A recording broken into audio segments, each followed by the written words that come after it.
It was 3 a.m. in the heart of Silicon Valley when SpaceX's cybersecurity team first noticed it. A silent intruder slipping through the company's most secure systems like a shadow in the night. At first, they thought it was just another false alarm, some random glitch or a test by a curious programmer. But the logs told a different story. This was no mistake. The breach was too clean, too calculated. The hacker had not only infiltrated SpaceX's primary databases, but had also accessed some of the company's most classified information: mission protocols, confidential space plans, and new propulsion technologies that could change the course of human space travel forever. Then came the shock. The hacker wasn't an anonymous entity hiding behind a complex VPN. No, this was a name. A single username flickered across the screen, and the team's collective breath caught in their throats. Kiddozer. At first, they thought it was a joke, a prank, but the code was too sophisticated. This wasn't the work of an amateur. This was someone who understood algorithms, artificial intelligence, and rocket science, all at a level that defied belief. The team scrambled to trace the source. What they discovered next nearly shattered the team's confidence. Kiddozer wasn't a seasoned hacker from a far-off country. He wasn't even a teenager. He was 8 years old. The room fell silent. And then Elon Musk walked in. "You're telling me an 8-year-old did this?" Elon's voice was sharp, incredulous. His chief cybersecurity officer, Sarah Davis, nodded, her face pale. "Yes, sir. We traced the breach to a small town in Idaho. The hacker is a kid named Jackson. His real name is Jackson Miller. He's in elementary school." Elon sat down at the conference table, his mind racing. SpaceX had faced plenty of challenges over the years: rival companies, technical failures, public skepticism, but an 8-year-old hacker was something entirely new. "How is this possible?" Elon muttered, more to himself than anyone else in the room. "An 8-year-old. What does he want with SpaceX? Why hack us?" Sarah looked uneasy. "We don't know yet, but his knowledge, it's unlike anything we've seen. He's not just hacking into our systems randomly. He's navigating through encrypted files and even manipulating code to bypass security measures. He's been planning this for months." Elon leaned forward, his mind working. "Have you contacted him? Do we know where he is?" "We've tried," Sarah replied, "but his connections are untraceable. He's using anonymous networks and multiple proxies to cover his tracks." Elon stood up abruptly, pacing the room. His eyes narrowed. "I want to speak to him. Personally.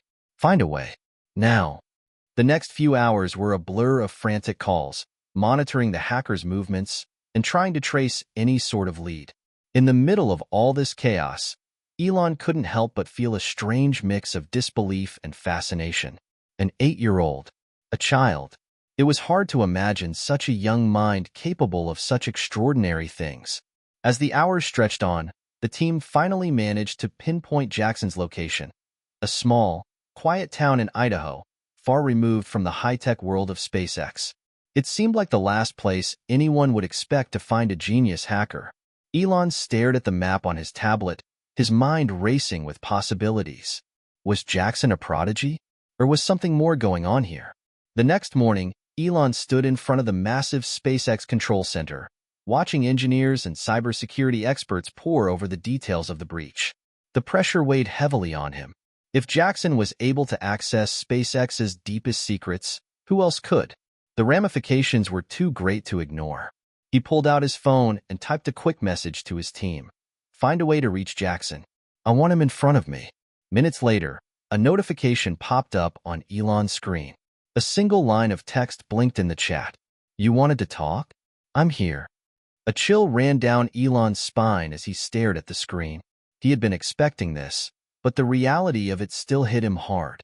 The message continued: "I didn't mean to hurt anyone, but you need to understand. The future is in space, and if you don't wake up, you're going to miss it. I just wanted to make sure you're ready." Elon's fingers hovered over his phone. He hadn't expected this. The breach, the hacker, the message. It was all leading to something bigger than he could comprehend. The question now wasn't just about protecting SpaceX's systems. It was about understanding who Jackson really was, and why he was so determined to change the course of history. Elon took a deep breath. He wasn't sure where this was going, But one thing was clear. Meeting this 8-year-old hacker could be the most important thing he would do in his life. "Get me Jackson," Elon whispered. The early morning sunlight streamed through the large windows of SpaceX's headquarters, casting long shadows across the sleek, high-tech office. Elon Musk, the man who had reshaped the future of space travel, sat in his usual chair, his back straight, hands clasped in front of him, his eyes focused on the giant screen in front of him. He had a vision: to make humanity a multi-planetary species, to reach Mars, and to do what no one thought was possible. But today, that vision felt threatened in a way he hadn't anticipated. SpaceX had been his life's work, his passion, his obsession. In a world full of doubters and critics, he had risen above it all, proving naysayers wrong time and time again. From the early failures of Falcon 1 to the eventual triumph of Falcon Heavy, Elon had seen it all: failure, success, and everything in between. But each step had brought him closer to his dream of making space travel accessible to humanity. Elon was a complex man, driven, relentless, but also, at times, deeply vulnerable. He wasn't afraid of taking risks, even when the odds seemed insurmountable. SpaceX was his brainchild, and he poured everything into it: his time, his money, his mental and emotional energy. His company had already made history, but it was just the beginning. There was so much more to do. Elon's past was no secret. He'd been the kid who loved science fiction, who dreamed of changing the world. Raised in South Africa by a tough but loving father, he'd always felt like an outsider, someone who didn't quite fit into the mold of ordinary life. The challenges of his early years had only fueled his desire to prove himself, not just to the world, but to himself. The question was always the same: what could I do that no one else has done? In his 20s, Elon moved to Canada, then to the United States, with a head full of ideas and a wallet that wasn't nearly as full as it needed to be. He enrolled at the University of Pennsylvania, studying physics and economics, the two fields that seemed to shape his view of the world: science and business. After dropping out of a PhD program at Stanford after just 2 days, Elon founded Zip2, a city guide software company, which was eventually sold to Compaq for nearly $300 million. He didn't stop there. Next came PayPal, which was sold to eBay for $1.5 billion. Elon's rise had been fast and relentless, but it was SpaceX that became his true obsession. He had been warned countless times, told that he was crazy for pursuing something so ambitious that the odds were stacked too high against him. But Elon had never been one to listen to conventional wisdom. Even when SpaceX faced its darkest moments, 3 failed rocket launches, running out of funds, being on the brink of bankruptcy, he didn't give up. He put his remaining funds into one last attempt, a final shot at proving that private space exploration could work. That decision changed everything. But success came with its own set of problems. The more SpaceX advanced, the more scrutiny Elon faced. As he fought to keep the company alive, he also dealt with personal challenges. The pressure of his work often took a toll on his relationships. He had been married twice, and both relationships had ended in divorce. His family had grown distant at times, especially as his work consumed him. But despite everything, he remained unwavering in his mission. His kids, Xaea, 12, Saxon, and Damien, were the closest thing to family he had left. Elon wasn't just a visionary businessman. He was also a father who, despite his odd way of showing it, loved his children deeply. Now, as he sat in his office, watching the chaos unfold with Jackson's breach, Elon found himself at a crossroads. This wasn't just a hacking incident. This was something bigger, something that could change the course of everything he had worked for. The hacker, Jackson, was no ordinary kid. He had somehow tapped into the deepest secrets of SpaceX. And what was even more unsettling was the message that came with the breach. The future is in space. And if you don't wake up, you're going to miss it. Elon stared at the words. The hacker didn't just want to disrupt SpaceX. Jackson had a message. And if what Jackson said was true, if this 8-year-old truly believed that humanity's future lay in space, then Elon had to understand why. He had to know what this kid was thinking. The door to Elon's office creaked open. It was Sarah, his cybersecurity officer, her face tight with urgency. She held a tablet in her hands, and when she spoke, her voice was low, almost apologetic. Elon, we've found him, she said. Jackson. We've traced him to a small town in Idaho. We've got his address. Elon stood up slowly, his gaze never leaving the screen that still displayed Jackson's cryptic message. He was already thinking ahead. What kind of kid hacks SpaceX? And why? Get me everything you can on him. I want to know who his parents are, where he goes to school, what he's been doing online. Everything, Elon said, his voice calm. But the fire in his eyes showed his determination. And tell the team, no one outside this room can know. We're going to handle this personally. Elon wasn't sure what to expect when he spoke to Jackson. Part of him was still reeling from the sheer audacity of the situation. An 8-year-old with the knowledge and skill to breach the systems of one of the most advanced companies in the world. But there was something else, something in the hacker's words, that pulled him in. Perhaps Jackson had seen something that others hadn't. Perhaps he understood the future in ways that Elon was just beginning to grasp. Elon turned away from the window, his mind racing with possibilities. This meeting, this confrontation with Jackson, could change everything. And he wasn't about to let it slip through his fingers. He had spent his life fighting for a future that seemed impossible. Now, this 8-year-old might be the key to that future. Elon sat in his office, his fingers tapping the desk rhythmically as he stared at the tablet in front of him. Jackson Miller, the hacker who had breached SpaceX's most secure systems. The name was innocuous, almost ordinary for someone with the kind of mind capable of pulling off such a feat, but the more Elon thought about it, the more questions kept surfacing. Why SpaceX? Why this sudden, unexpected attack on one of the world's most advanced companies? And what did Jackson hope to achieve? Was he trying to expose a flaw in their system, or was there something bigger at play?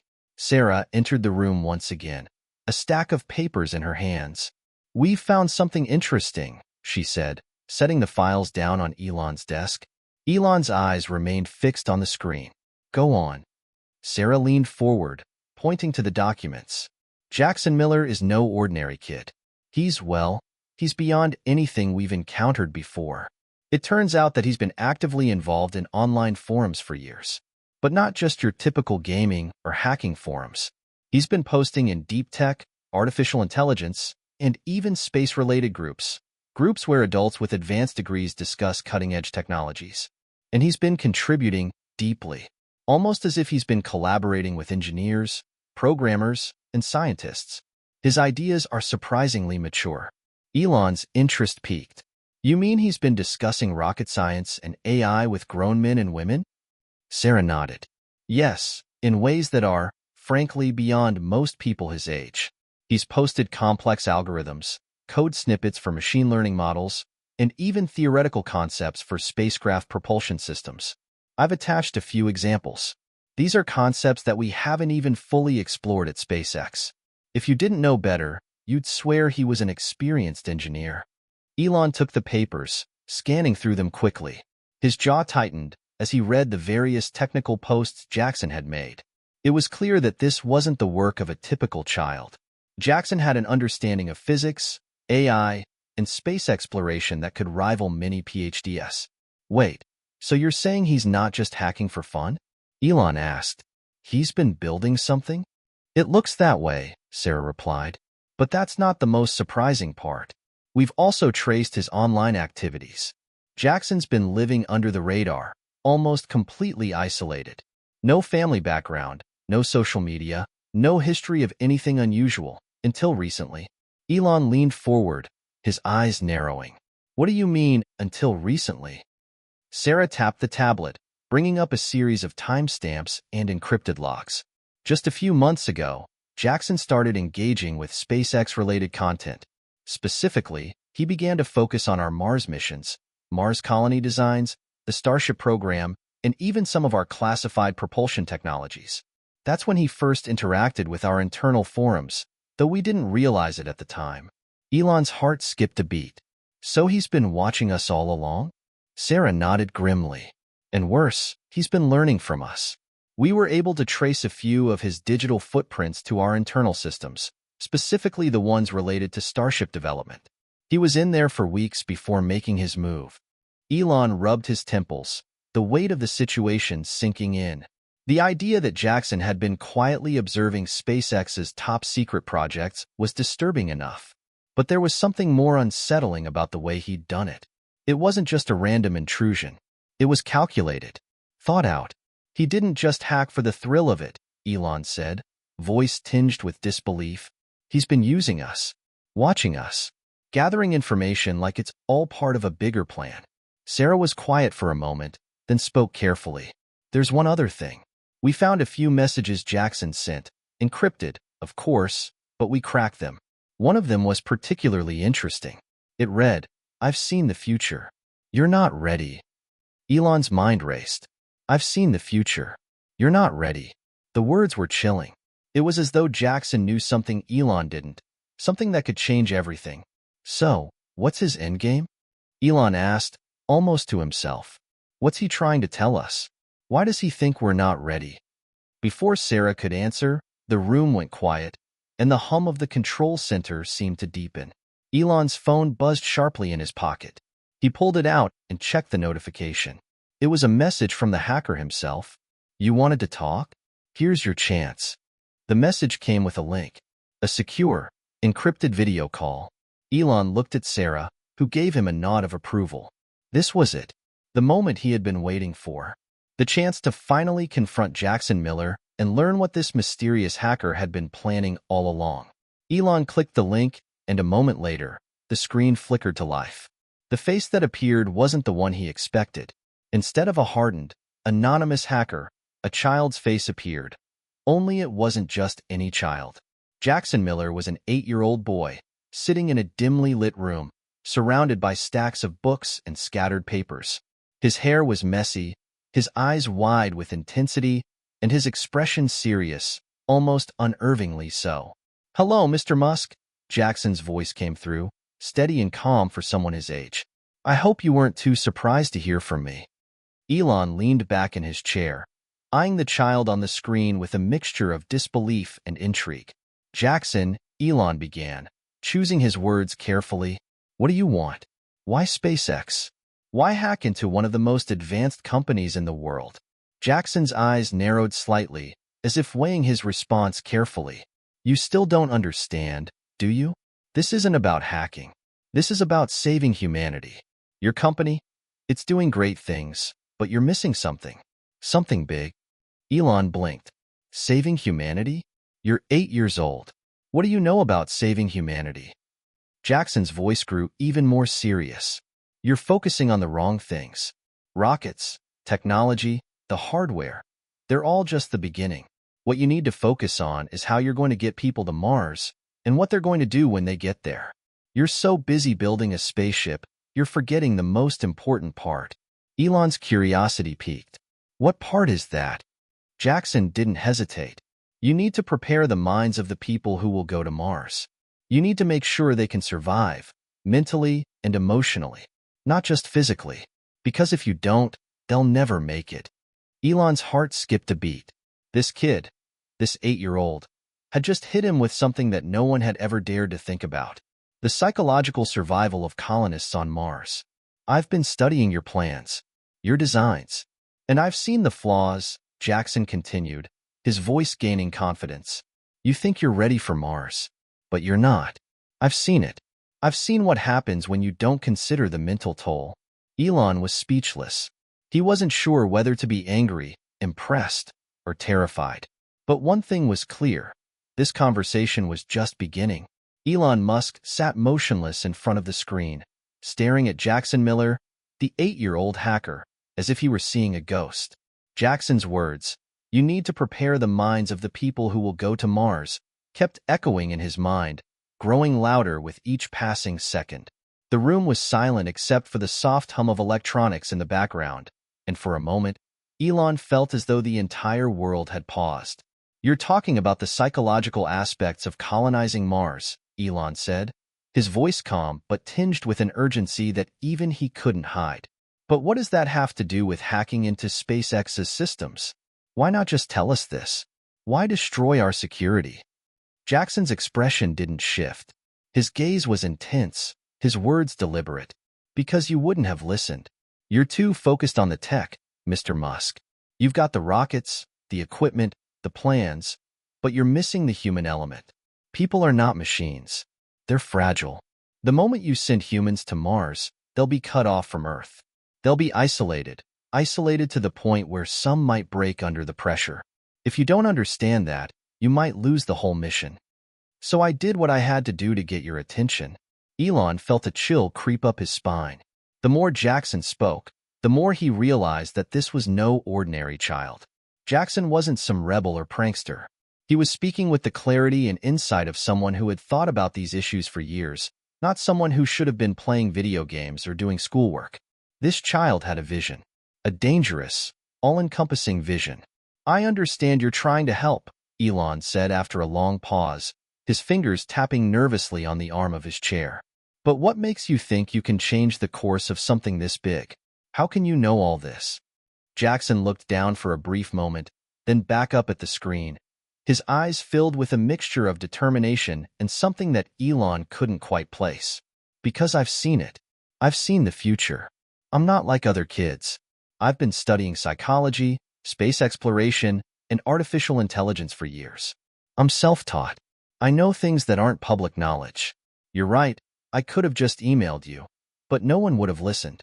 So I had to do something drastic. I had to wake you up. Elon leaned forward, his mind spinning. Could this child truly have the knowledge and insight he claimed? Could he really be right about the dangers of the human psyche in space? You said you've seen the future, Elon repeated, a faint smile tugging at the corner of his lips. What do you mean by that? Are you claiming some sort of prophecy? Jackson's lips curled into a tiny smirk. Not prophecy. Just data. Lots and lots of data. I've been studying the human brain and the effects of extreme isolation. The way people's minds break down in confined spaces. You're thinking about sending humans to Mars to build a colony, but you haven't considered what happens when their minds fracture. Elon's brow furrowed. And you know this because you've been studying it as an 8-year-old?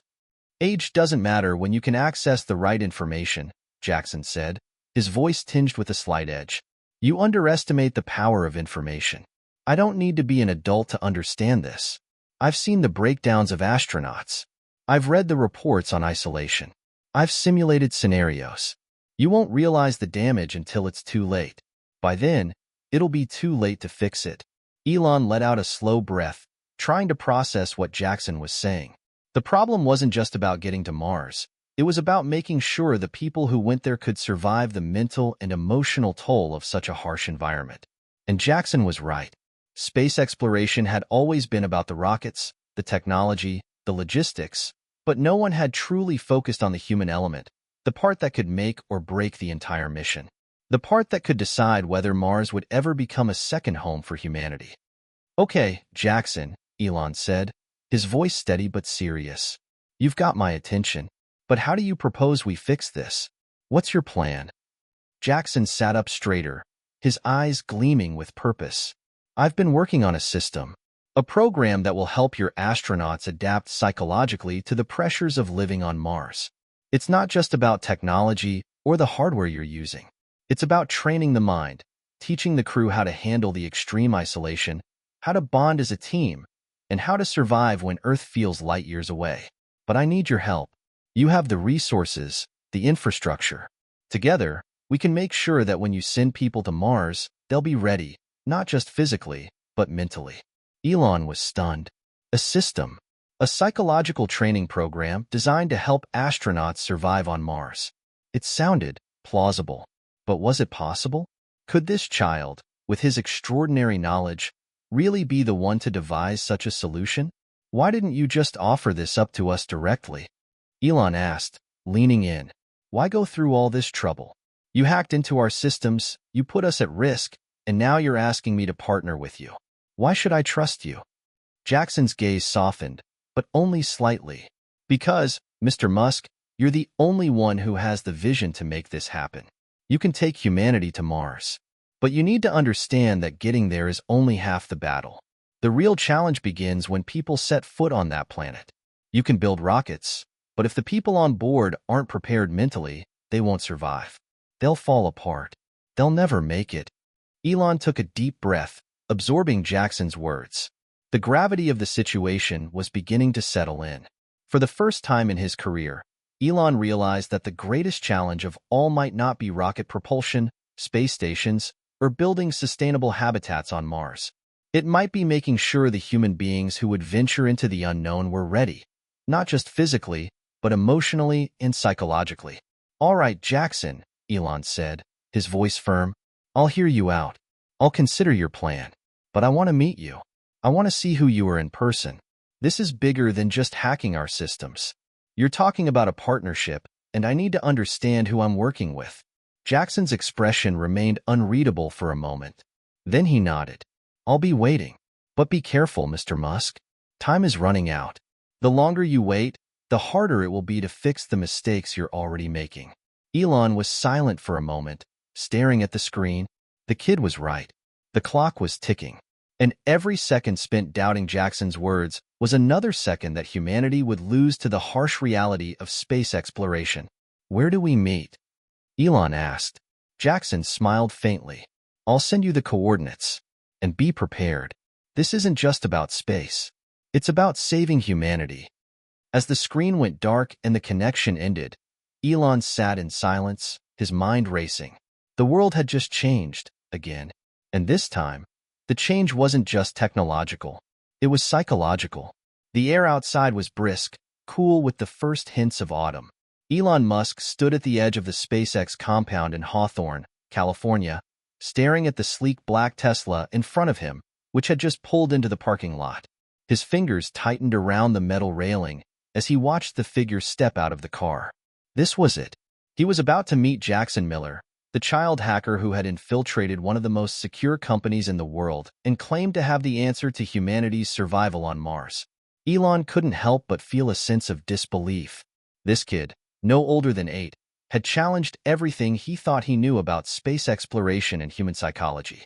But now, with Jackson on his doorstep, there was no turning back. The kid was real, and Jackson Miller was here. Jackson stepped out of the Tesla, his bright eyes scanning the surroundings with an air of quiet confidence. His clothes were unremarkable: simple jeans, a hoodie, and a backpack slung over one shoulder. Yet, there was something in the way he moved, something in the way he carried himself, that was beyond his years. Elon took a deep breath, walking toward him, his footsteps heavy on the gravel. "Jackson," Elon called out, trying to sound as composed as possible. Jackson turned to face him. "Mr. Musk," he said, his voice polite but direct. There was no hesitation, no fear, only certainty in the way he looked at Elon, as if he were already in control of the situation. Elon nodded, trying to process everything. "You don't look like I imagined you," he said, a small chuckle escaping his lips. "I mean, you're a child. And yet, you've got the mind of an adult. One that's way beyond mine, apparently." Jackson tilted his head, a small smirk appearing on his face. "I'm not a child, Mr. Musk. I'm a scientist in a child's body. It's just that people don't expect a kid to be able to do this kind of work. But they're wrong. Age is just a number." Elon's mind raced. Jackson's confidence was unsettling, yet he couldn't deny the power of his words. This wasn't some kid who had hacked for the thrill of it. This was someone who had a purpose, someone who had seen something others couldn't, and he was offering to show Elon that vision. "All right," Elon said, his voice softening. "Let's talk. I need to understand exactly what you're proposing. This isn't just about fixing a few technical problems. You're talking about preparing the human mind for Mars. That's ambitious." Jackson nodded. "It's not just ambitious, Mr. Musk. It's necessary. You've been so focused on the tech, the rockets, the habitats, the machines, that you've forgotten the most important part of the equation. The people. The ones who are going to Mars. The ones who are going to live there. You're sending them into the unknown. The psychological toll of isolation, of being so far from Earth. It's not something you can simulate. It's something you have to prepare for. Mentally. Emotionally." Elon listened intently, his eyes narrowing in thought. "I'm listening, Jackson. But how do you plan on helping us prepare people for that kind of environment? What can you teach us that we don't already know?" Jackson reached into his backpack and pulled out a laptop, handing it to Elon. "This is a simulation I've been working on. It's not just any simulation. It's a program designed to train the mind, to prepare people for the extreme isolation and stress of living on Mars. I've spent months perfecting it. It's based on real-life studies of astronauts who've been isolated in extreme conditions, along with my own research into the psychological effects of space travel. This program could be the difference between life and death for the first crew you send to Mars. Elon looked down at the laptop, his fingers hovering over the keyboard. He had seen countless simulations, prototypes, and programs in his time at SpaceX, but something about this felt different. There was a weight to Jackson's words. This wasn't just about technology or data. This was about the human soul, the resilience of the people who would make the journey. Jackson continued, "It's more than just preparing the crew for isolation. It's about teaching them how to handle extreme stress, how to build mental fortitude when they're cut off from everything they know. It's about creating a strong psychological foundation so they can endure not just the voyage, but the years of living in an unforgiving environment. This isn't a problem you can solve with more tech. It's a human problem." Elon turned to look at Jackson, his expression serious. "And you think this is enough to make the difference? That one program could change everything?" Jackson's eyes were steady. "I know it will. I've seen it in the data, in the models I've run. I've even seen it in my simulations. The astronauts who are mentally prepared are the ones who succeed. The ones who are not, they break. They spiral into depression, anxiety, paranoia. It's not just about survival. It's about thriving. If you want humanity to thrive on Mars, you need to think beyond the hardware. You need to focus on the people." Elon took a step back, his mind whirling with the weight of what Jackson was saying. Could this really be true?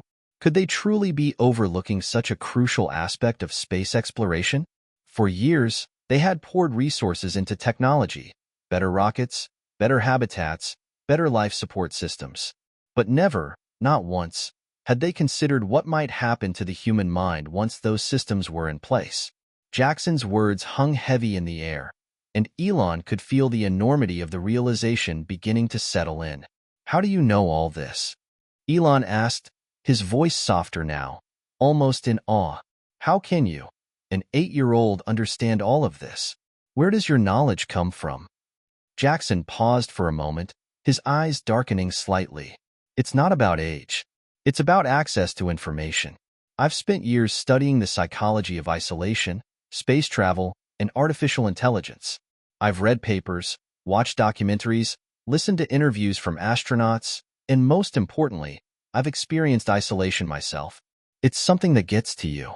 The loneliness, the quiet, the distance from everything and everyone you've ever known. And I've seen it affect people in ways that are destructive." Elon felt a shiver run down his spine. Jackson wasn't just theorizing. He was speaking from a place of deep understanding, a place that was unsettling, yet profoundly important. "I've seen it too," Elon admitted quietly, his voice barely above a whisper. "The strain it puts on people, the psychological toll. But I always thought that we could just focus on the mission, on the technology, and that would carry us through. You're telling me it's not enough?" "No," Jackson said firmly. "It's not enough.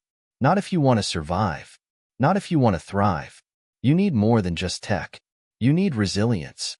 You need mental strength. And that starts long before you launch a rocket."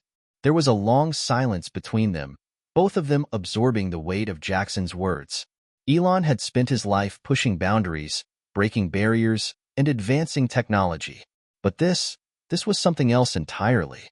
This wasn't a challenge he could fix with just money or resources. This was a challenge that required him to think differently about humanity's future in space.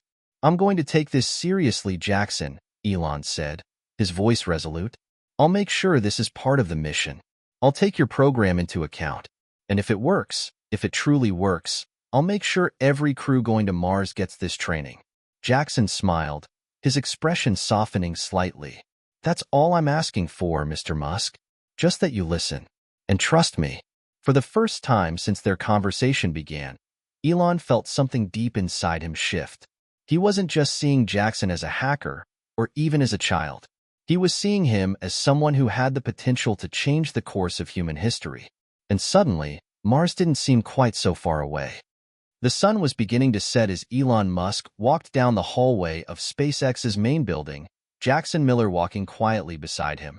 The air was thick with the weight of the conversation they had just had, the plans, the risks, the challenges. Elon's mind was still reeling, the intensity of Jackson's words echoing in his thoughts. This wasn't just another brilliant idea. This was something that could change the entire future of space exploration. But to Elon, the question wasn't whether Jackson's ideas were valid. It was whether they could be implemented in time.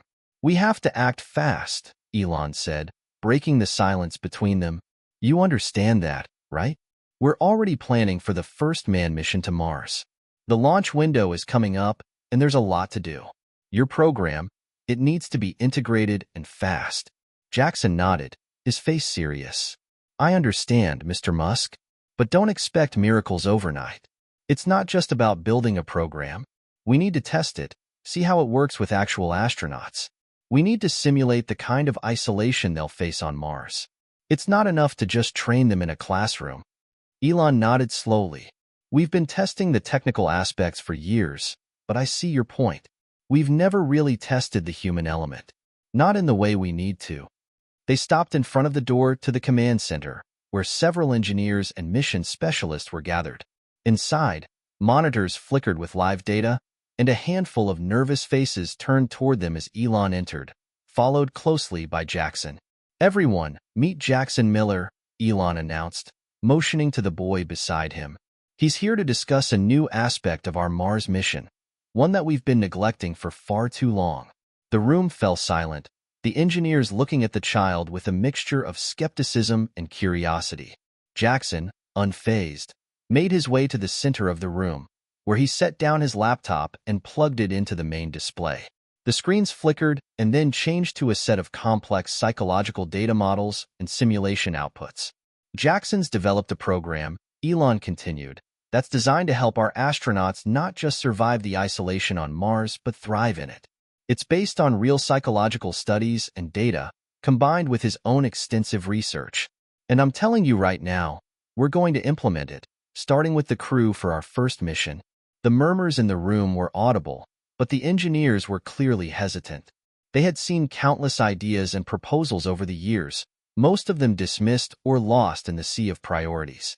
A program focused on psychological training felt like a new frontier, one that was still too abstract for many of them to wrap their heads around. "So, Jackson," one of the engineers asked, skeptical, "you're saying that astronauts, some of the best trained people in the world, need psychological training to go to Mars? Isn't that a bit much?" Jackson's eyes locked with the engineers, and for a moment, there was a palpable tension in the air. "No, I'm saying that the training they've received is incomplete. It's fine for short missions, but this is Mars. The isolation, the distance, the unknowns. It'll break even the toughest of them if they're not prepared. I'm not asking you to believe me. I'm asking you to test it, put it into action, and see what happens." Elon stepped forward. "We're going to do that. We're going to start a trial run, a mock mission, in a controlled environment. Jackson's program will be implemented alongside our usual training. We'll simulate everything the crew will face on Mars, from the psychological pressures to the isolation. We'll measure everything." The room quieted again. The reality of what Elon was proposing was starting to settle in. They had always planned for the technical aspects of the mission, but the human side was an afterthought. And now, here was a child, a hacker, with the solution to what could very well be the most critical part of their mission to Mars. "I want you all to work closely with Jackson," Elon continued, turning to the team. "He's going to be a part of this process. You'll test, measure, and adjust as necessary. We're going to get it right. This is not just a matter of sending rockets into space. It's about sending people who can handle the mental and emotional challenges of living on another planet. If we can't do that, then nothing else matters." Jackson clicked a button on his laptop, and the room's main display shifted to a simulation of a Mars habitat, a model of what the first base on Mars could look like.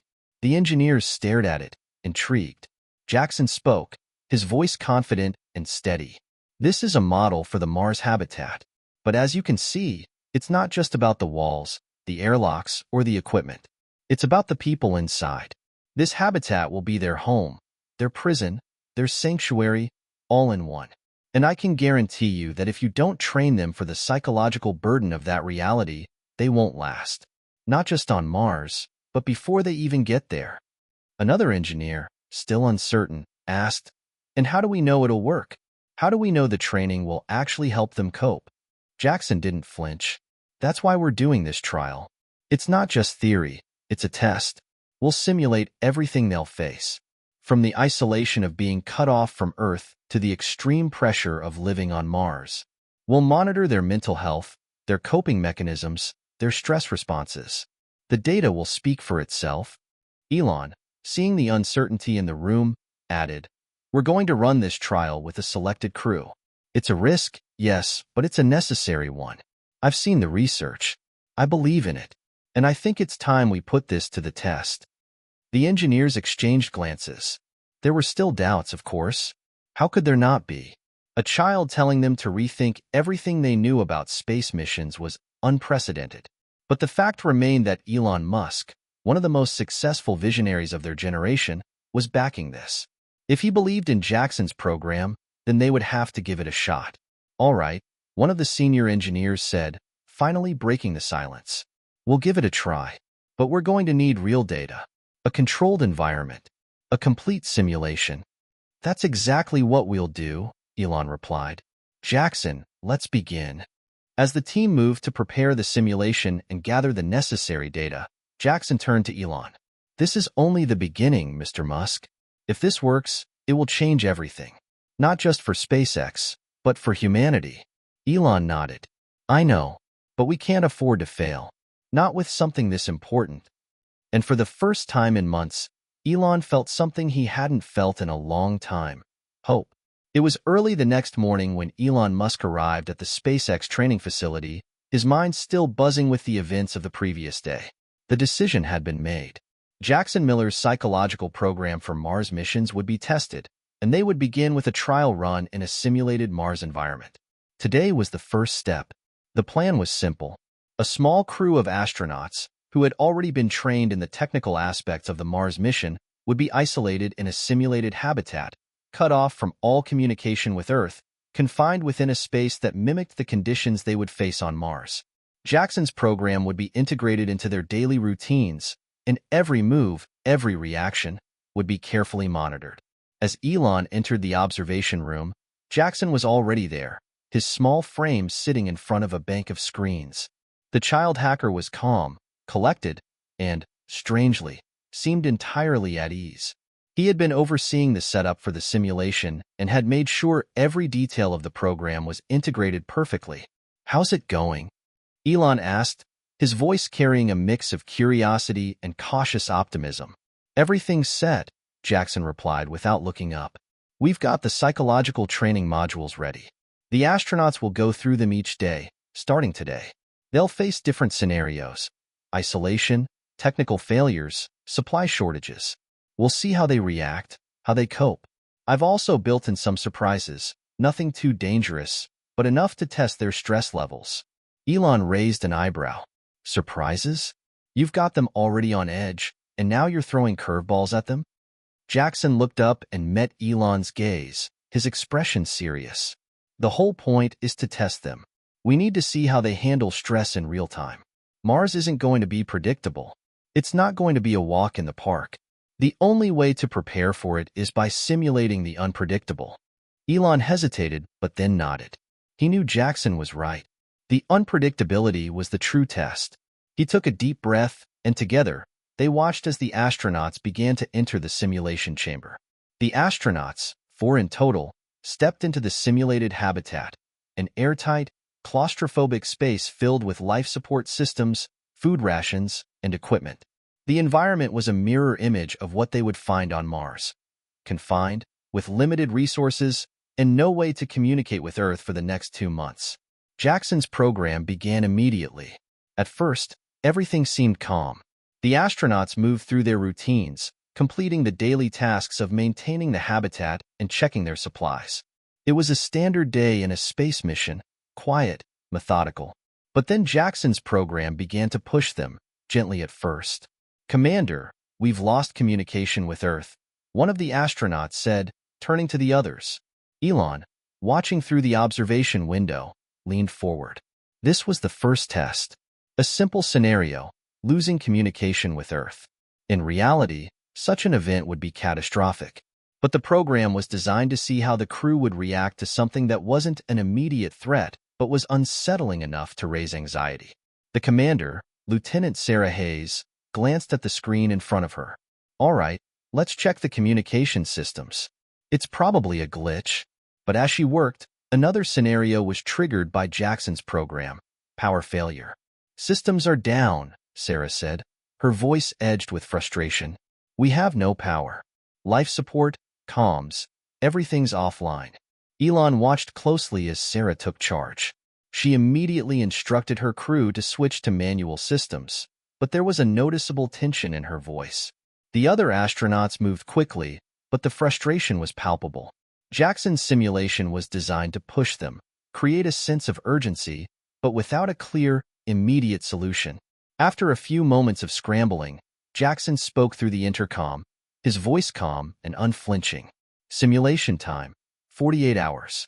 You've just experienced an emergency power failure. You have 12 hours to restore the system or risk running out of oxygen. The astronauts paused, their faces a mixture of confusion and stress. Sarah stared at the crew, trying to keep calm but clearly feeling the pressure building. Elon noticed her pulse quicken. Something subtle, but there. She was beginning to feel the weight of the situation. Isolation. Uncertainty. The psychological effects were taking hold. The crew worked frantically, switching to backup systems, rerouting power to the life support systems. The seconds felt like minutes, and the minutes felt like hours. As the time ticked by, small signs of strain began to show. Shifting glances, shortness of breath, a hint of panic in the eyes. Then came Jackson's next test. Simulation time, 72 hours. You have run out of water. The announcement was delivered with surgical precision, and Elon could see Sarah's face harden as she processed the information. The situation was becoming more dire, but this was still only a simulation. There was no actual danger.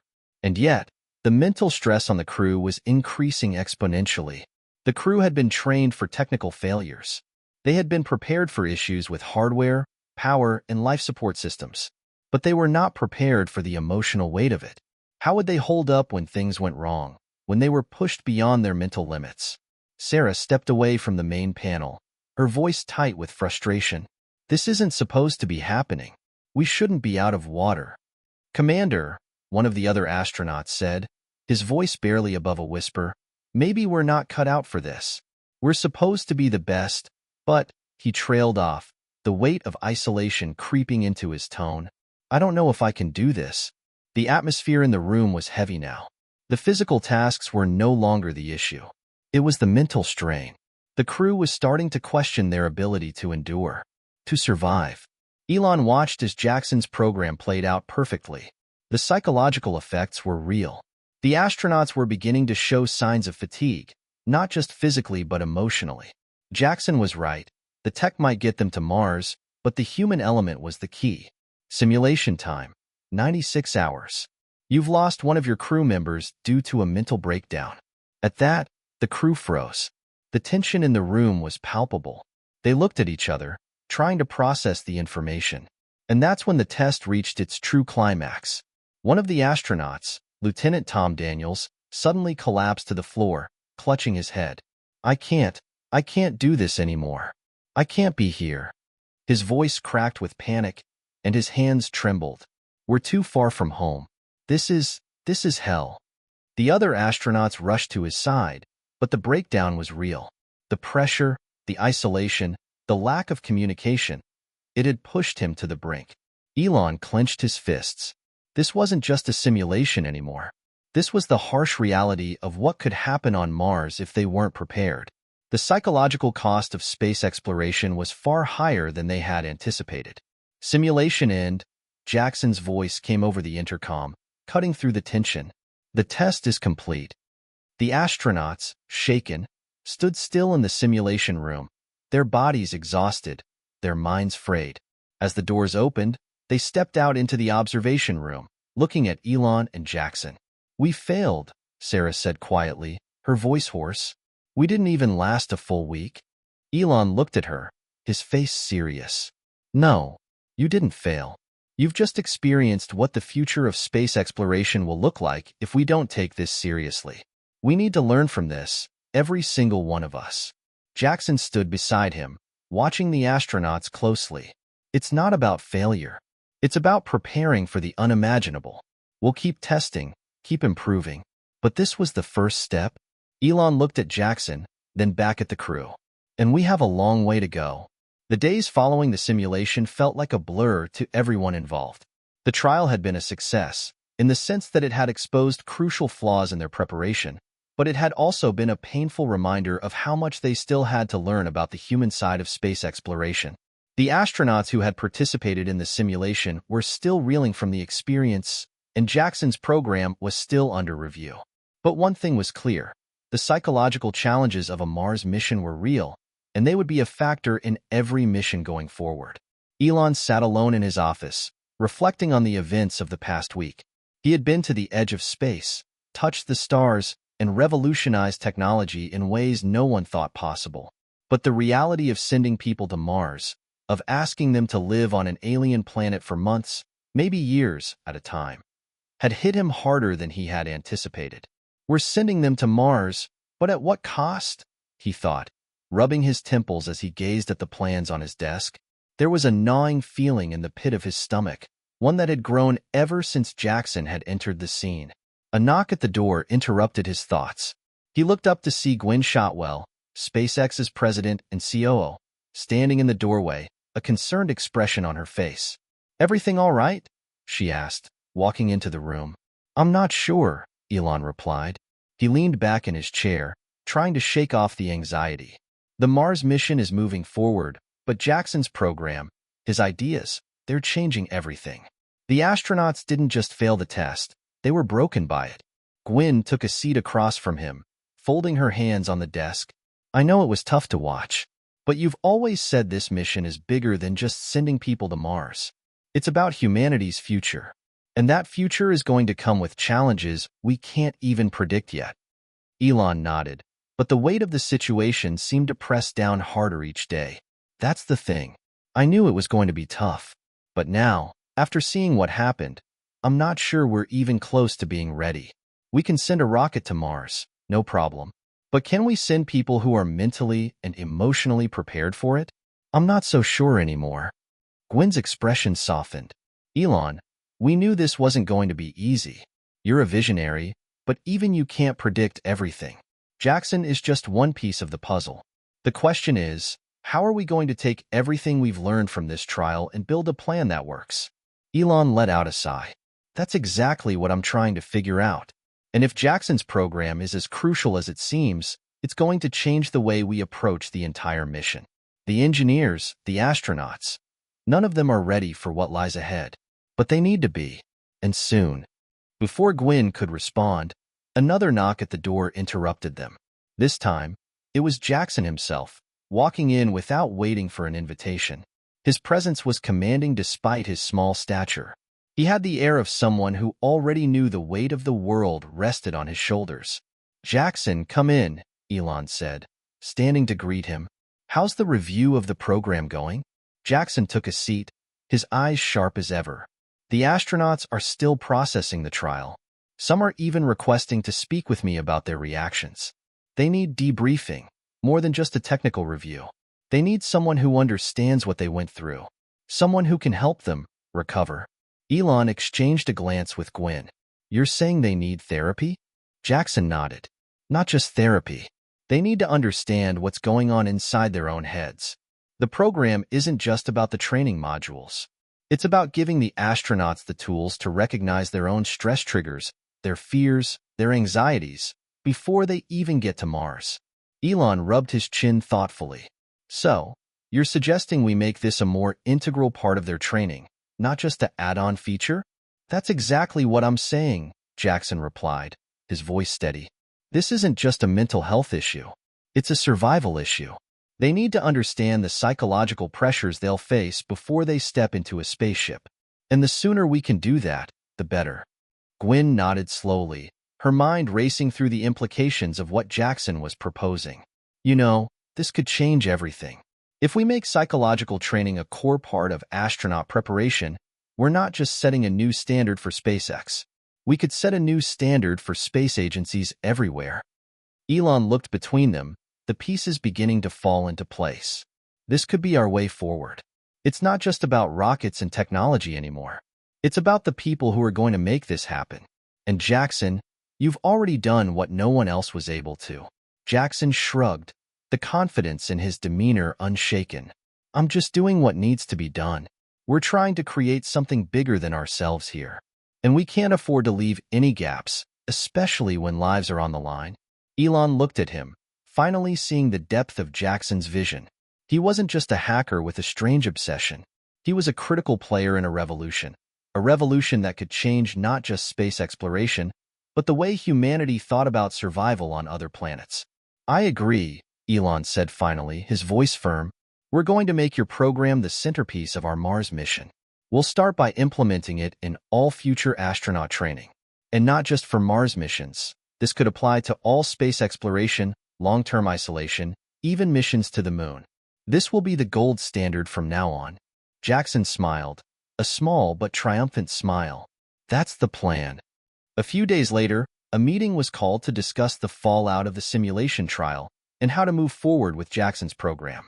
The engineers, scientists, and astronauts were all gathered in the conference room, their faces a mixture of exhaustion and anxiety. They had learned a hard truth, one that could not be ignored. Elon began the meeting, his tone more serious than ever. We've all seen the results of the trial. What happened wasn't just a failure. It was a wake-up call, a reminder that the future of space exploration isn't just about technology, it's about people. And if we don't address the psychological challenges of long-term space travel, we're setting ourselves up for failure. He looked around the room, his eyes locking with Jackson's. This is why we're moving forward with Jackson's program. It will be the foundation of every space mission we launch from now on. We will integrate it into all astronaut training as part of the preparation for missions to Mars, the Moon, and beyond. It's not optional. It's essential. The room fell silent for a moment as everyone processed the weight of Elon's words. There was no turning back now. SpaceX had just shifted its focus from just reaching the stars to protecting the very souls that would venture into the unknown. This is going to be harder than we thought, one of the senior engineers said, his voice cautious. But it's the right thing to do. I think we all saw how important it is during the trial. Elon nodded, a slight smile tugging at his lips. Exactly. And now, we make sure that the next generation of astronauts is ready, not just for Mars, but for everything that comes after it. Jackson stood, his eyes glowing with the fire of his vision. This is just the beginning. Let's do this. In the weeks following the announcement, SpaceX's headquarters was a hive of activity.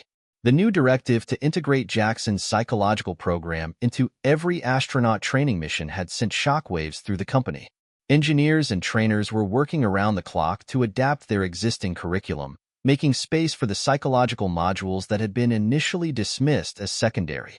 Elon, ever the visionary, pushed forward with the changes, knowing the risks and rewards of this new direction. But something still gnawed at him. The program was groundbreaking, yes. It was the future, yes. But was it ready to be implemented on the scale they were proposing? Could Jackson's unorthodox methods actually prepare humanity for the emotional and psychological demands of space travel? Time will tell, Elon thought, as he stared at the calendar on his desk. The countdown to the next Mars mission was ticking. They were running out of time to prepare. Meanwhile, Jackson was deep into refining the program, tweaking its nuances, and ensuring the simulations were as comprehensive as possible. He'd become a constant presence at SpaceX, his mind always 3 steps ahead, his body seemingly capable of running on minimal sleep. Some said he had the spirit of a mad scientist. Others whispered he was a genius, destined to change everything about space exploration. But for Jackson, the stakes were personal. The young hacker had his own demons. The weight of his program's success rested heavily on his shoulders. His methods were unconventional, sometimes bordering on controversial, but he couldn't shake the feeling that the fate of the Mars mission, and possibly the future of humanity, rested in his hands. He wasn't going to let the astronauts who suffered through the trial fail again. Not on his watch. One afternoon, Elon invited Jackson to his office for a private conversation. The future of SpaceX was hanging in the balance, and he needed to know if Jackson was still committed to this challenge, or if he had doubts. As Jackson entered the office, Elon gestured toward a chair. "Jackson, have a seat." Jackson sat down, his eyes scanning the room before fixing on Elon. "You wanted to talk?" Elon leaned forward, his gaze steady. "I wanted to check in with you. I know we're making progress, but I can't help but wonder. Are you sure your program is ready for full-scale implementation? It's one thing to work with a few astronauts. It's another to scale it to dozens, maybe hundreds. This is uncharted territory. We can't afford to make mistakes." Jackson didn't flinch. His face remained unreadable, as always. "We don't have the luxury of waiting. The technology is there, Elon. The rockets, the modules, the life support systems, they're ready. The only thing standing between us and Mars is the psychological preparation of the crew. If we don't address that now, we risk sending them on a mission where they're not prepared for the mental strain. The program is ready. It just needs time to scale." Elon sighed, pinching the bridge of his nose. "You're right, but there's something I need to ask. What if we push too hard? What if these astronauts break down before we even get to Mars? Or worse, what if they start to question the mission itself? The cost of failure would be unimaginable."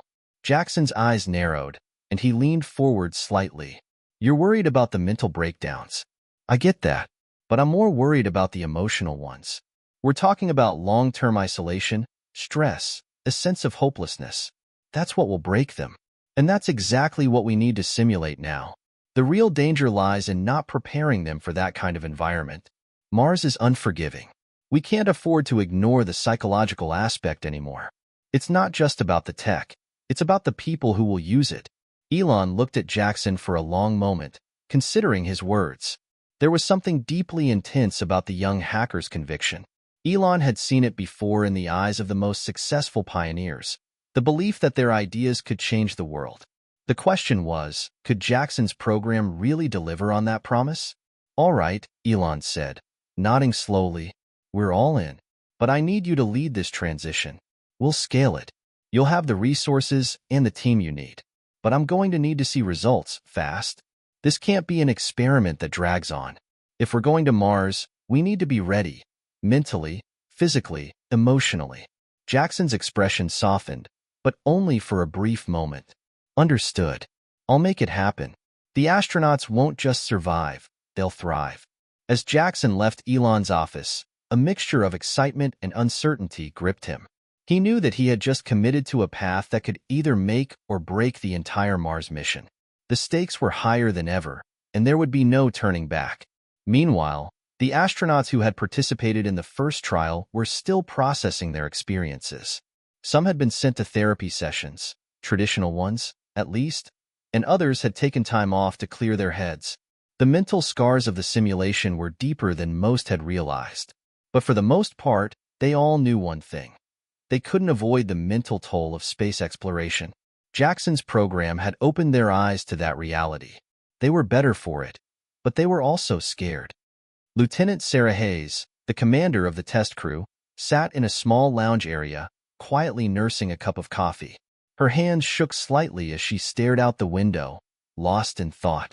She had always been a leader, always the strong one, the one who held things together in times of crisis. But what happened in that simulation had shaken her to her core. "What if I break next time?" she wondered, glancing at the door. "What if I'm not cut out for this mission?" But even as she thought it, she knew deep down that there was no turning back. She had a duty to the mission, to her crew, and to the future of humanity. She had to overcome her fear, her anxiety, and her doubts. After all, they were all in this together. And together, they would have to be stronger than the psychological pressures they would inevitably face. The ripple effect of the trial continued to spread throughout SpaceX, not just among the astronauts, but among the engineers and even the tech team working on the spacecraft. They were all beginning to realize that this wasn't just about rockets and fuel anymore. It was about human resilience. And that meant Jackson's program, his unconventional, cutting-edge psychological methods, was no longer just an experiment. It was a necessity. Jackson worked tirelessly, adapting and refining the simulations, constantly pushing the boundaries of what he could test. He knew that the real test was yet to come. The moment when astronauts would be faced with the unbearable weight of isolation, the claustrophobia of deep space, and the overwhelming realization that they were millions of miles from home. He wasn't just preparing them for the mission anymore. He was preparing them for a future where humanity would rely on them to build a new world. And Jackson couldn't afford to fail. He wouldn't. Hit subscribe and leave a comment with where you're watching from. This story might just spark a new beginning. What's one thing that always pushes you forward, even when things get tough? As the days turned into weeks, the intensity of the mission preparations only grew. Jackson's psychological program had become the cornerstone of SpaceX's new training protocol. Engineers, doctors, and astronauts worked around the clock, adjusting to the radical new approach. It wasn't just the physical challenges of space travel that now occupied their minds. It was the mental and emotional endurance required to survive on Mars. And as the psychological simulations became more demanding, something began to shift. Elon, ever the pragmatist, had given Jackson full control over the psychological training. He trusted Jackson's vision.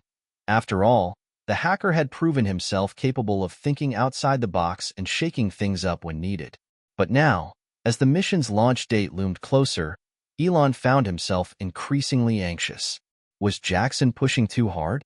Was the program truly preparing the astronauts, or was it making them question their ability to survive? It all came to a head one late afternoon. Jackson was overseeing one of the final simulations for a select group of astronauts. The room was bathed in the cold glow of computer screens and dim lights. The astronauts, clad in their pressure suits, were in the middle of a high-stakes virtual simulation. This wasn't just a test of their physical capabilities, it was a test of their psyche. The simulation mimicked a Mars landing scenario, but with an added element, a sudden catastrophic failure in the life support system. For this exercise, the astronauts had been cut off from communication with mission control. They had to figure out how to solve the problem on their own. They had no choice but to rely on their wits and instincts, and their mental endurance. Every decision could mean life or death. The countdown began. A cold silence filled the room. Jackson's eyes scanned the room, watching the faces of the astronauts carefully. Their breathing had become shallow, their eyes flickering between the screens and each other. The stress was palpable. As the simulation progressed, it became evident that some were struggling more than others. Lieutenant Sarah Hayes, the commander of the test crew, was holding it together, for now. But Jackson could see the faint tremble in her hands as she worked furiously to adjust the system settings. Then it happened. The simulation went wrong. A critical failure in the oxygen system triggered an alarm. Suddenly, the lights flickered, and the room grew colder. The astronaut team was now in the midst of an unexpected emergency. Sweat began to bead on Sarah's forehead. Jackson could see her trying to process the situation, her logical brain working overtime to solve the problem. But it wasn't the technical aspects that concerned him now. It was the pressure that was building in the room, the silence, the tension, the emotional strain. As the minutes ticked down, Sarah's face became a mask of frustration and fear. Her crew was depending on her, and she was faltering. The time pressure was mounting, and with it, the realization that not all of them would make it through this trial. "Sarah, you need to make a decision," Jackson said, his voice cutting through the air like a knife. "You don't have time to second-guess yourself. What's the next step?" But Sarah didn't respond. She was too far gone in her own mind, paralyzed by the weight of responsibility. Jackson saw it immediately. She had hit the psychological breaking point. She wasn't just struggling with the simulation anymore. She was fighting against her own fear and doubt. "Abort the simulation," he ordered, his voice now firm. But there was no response. No movement. "Sarah." Jackson's voice was sharper this time. The room felt smaller, the pressure mounting. And then, the unthinkable happened. Sarah collapsed to her knees, unable to continue. The rest of the crew stood frozen, unsure how to react. The simulation had exposed something far deeper than technical incompetence. It had exposed the limits of their human endurance. Jackson's heart pounded in his chest as he rushed to Sarah's side. He knelt beside her, watching as she trembled, her face flushed with a mix of fear, shame, and exhaustion. "I can't do it," she whispered, her voice barely audible. "I'm not ready for this." The room fell into a heavy silence. Jackson glanced at the other astronauts. They were all staring at Sarah, each of them wondering if they, too, were on the edge. The simulation had pushed them all to their limits. And in that moment, Jackson knew he had failed them. Not because the program was wrong, but because he hadn't anticipated just how fragile they were. Not physically, but mentally. Jackson took a deep breath and placed a hand on Sarah's shoulder. "You're not alone, Sarah. We're all in this together. But we need you. You can do this." Sarah looked up at him, tears welling in her eyes. For the first time in the simulation, her face softened. She nodded silently. Jackson helped her to her feet, and the rest of the team moved in, offering support. They weren't just colleagues anymore. They were comrades, sharing in the burden of a future that none of them could truly comprehend. Later that night, after the simulation had ended, Jackson sat alone in his office, replaying the events in his mind. The failure of the exercise weighed heavily on him, but he knew one thing for certain. The program wasn't the problem. It was the fact that they weren't ready to face the emotional realities of what they were about to undertake. He had designed the psychological tests to be harsh, but he hadn't expected the crew to break so soon. The very next day, he requested a meeting with Elon. He had to make some changes, immediately. He couldn't afford to let this happen again. Not to Sarah. Not to anyone. As Jackson entered Elon's office, he could feel the weight of the conversation pressing down on him. This wasn't just a meeting. It was a turning point. "Elon," Jackson said, taking a seat across from him, "we need to rethink the approach. The astronauts aren't ready for the emotional toll. The training is too intense. We need to scale it back. They're breaking under pressure, and we can't afford to push them this hard." Elon's eyes narrowed, but he didn't interrupt. He waited for Jackson to explain. "I've seen it firsthand," Jackson continued. "The astronauts are struggling to cope with the isolation, the responsibility, and the pressure of the mission. We can't simulate everything all at once. It's too much. I'm pushing them too hard. The stress is too great." Elon leaned back in his chair, his fingers tapping rhythmically against the table. "You've seen what's happening. What's your solution?" "We need to introduce a phased approach," Jackson said, his voice steady. "We can't hit them with the worst-case scenario right away. They need time to build mental endurance. The emotional challenges of this mission are real, and we need to ease them into it." Elon stared at Jackson for a long moment. He could see the intensity in the young hacker's eyes, the same intensity that had made him believe in Jackson's vision from the start. And now, he was seeing the human side of that vision. "You're right," Elon said finally, his voice measured. "We'll adjust. You're in charge. But you're also going to have to make sure we don't lose sight of the bigger picture. We're still pushing for Mars." Jackson nodded, a sense of relief washing over him. "Understood. We're going to make this work. I won't let them down." As he left Elon's office, Jackson felt the weight of the world on his shoulders. But for the first time in weeks, he felt like he was moving in the right direction. The astronauts weren't just machines to be tested. They were people who needed to be nurtured, to be prepared slowly, methodically, for the incredible journey ahead. The aftermath of the catastrophic simulation failure had sent ripples through SpaceX, but Jackson was determined to turn the situation into a learning opportunity. He knew that the astronauts' psychological training needed to evolve. It wasn't enough to simulate crisis after crisis without giving them the emotional space to grow, adapt, and find their own strength. Jackson spent the next few days in deep discussion with his team of psychologists, engineers, and even some of the astronauts who had already gone through the tests. He combed through every piece of feedback, every reaction, and every emotion that had been recorded during the simulations. What he saw troubled him. They weren't just failing under pressure. They were breaking because they hadn't yet developed the resilience needed for such a long, uncertain journey. The astronauts were being asked to hold together a fragile mental state that had no chance of survival under the extreme pressures of space. Jackson's vision had been clear. They needed a program that built mental toughness, not one that simply tested it.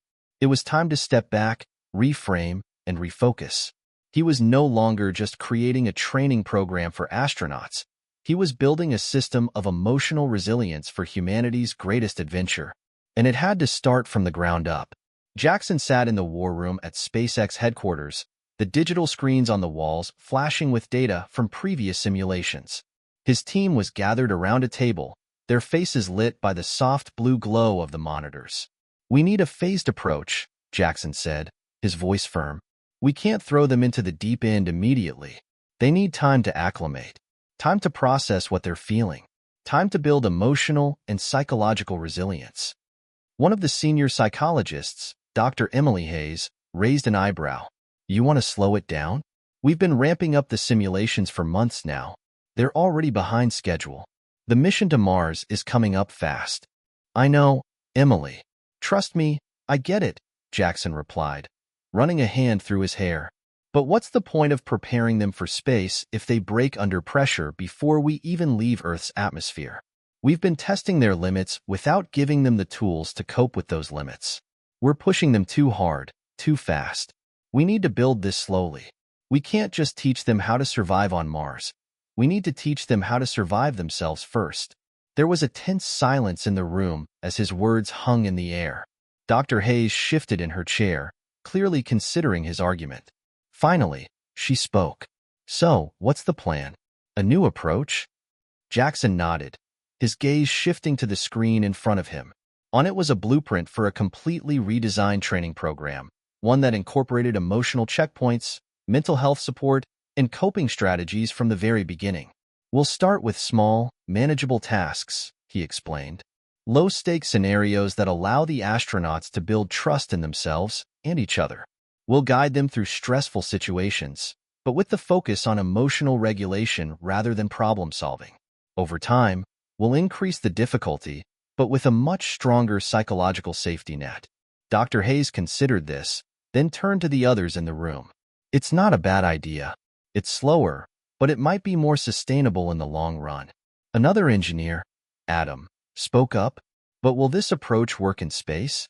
What happens when the stakes are life or death, and the emotional strain is real?" Jackson gave a small smile, a trace of confidence returning to his demeanor. "That's the point.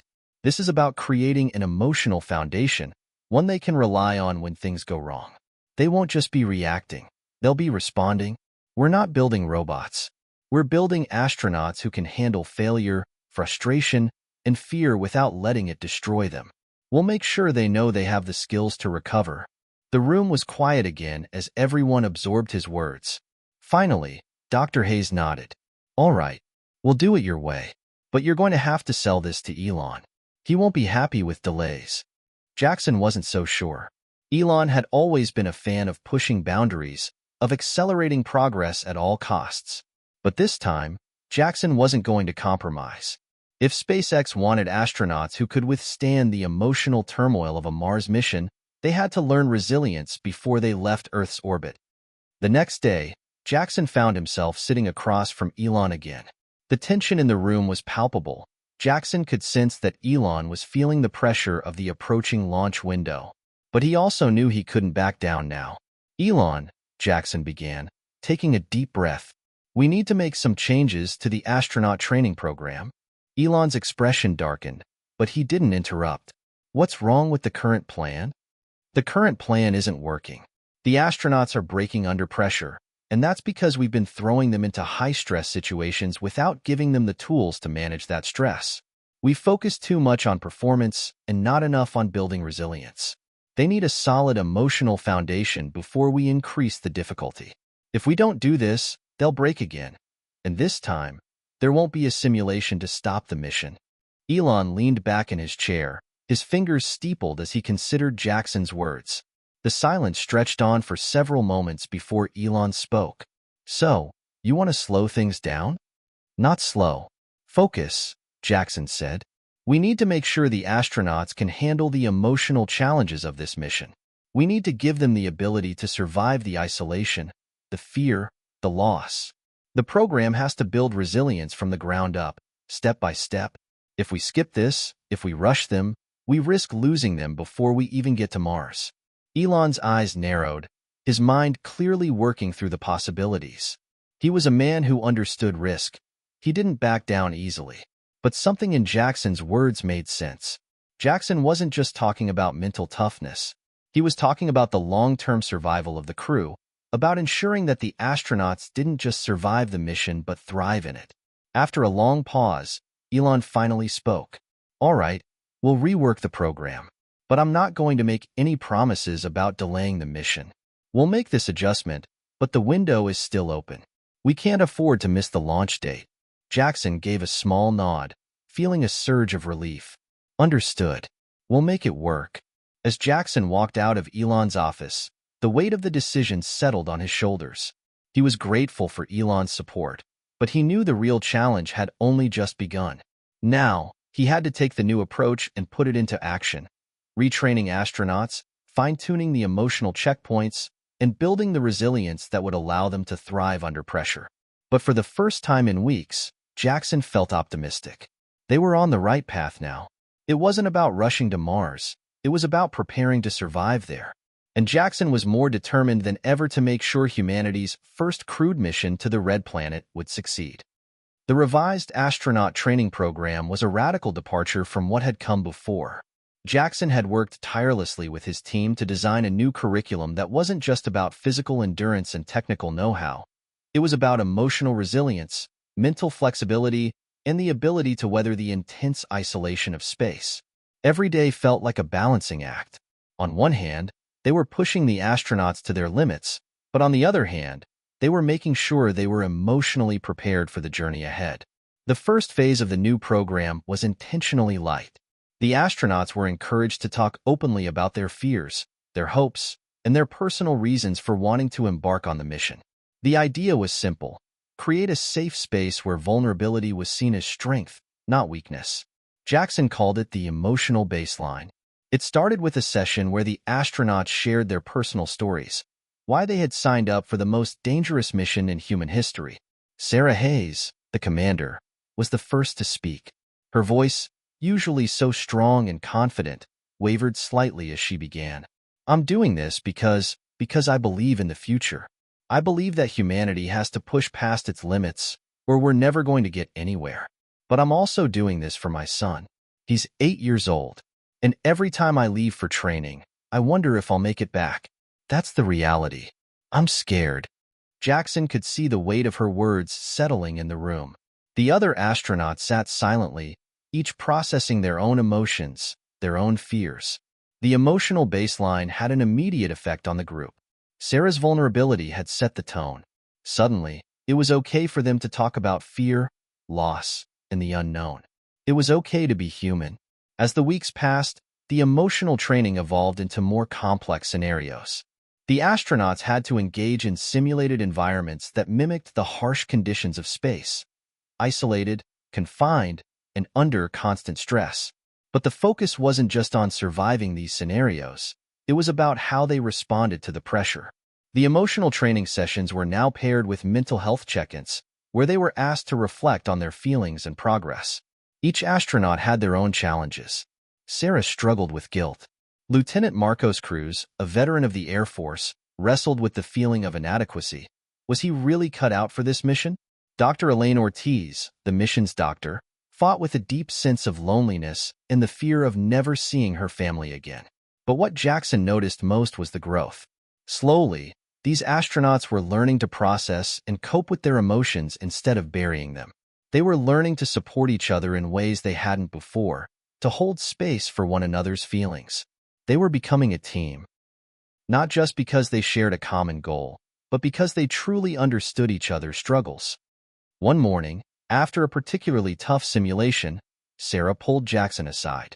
Her eyes were red, and there was an exhaustion in her face that hadn't been there before.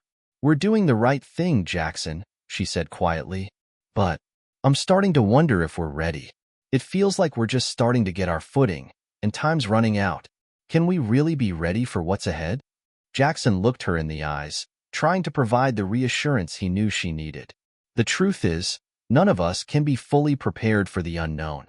But what we are prepared for is the ability to face whatever comes our way. You've all made huge progress, Sarah. It's not about being perfect, it's about being resilient." And you've got that in spades. Sarah nodded, but her worry was still evident.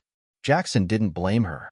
The countdown to the Mars mission was approaching fast, and the pressure was mounting.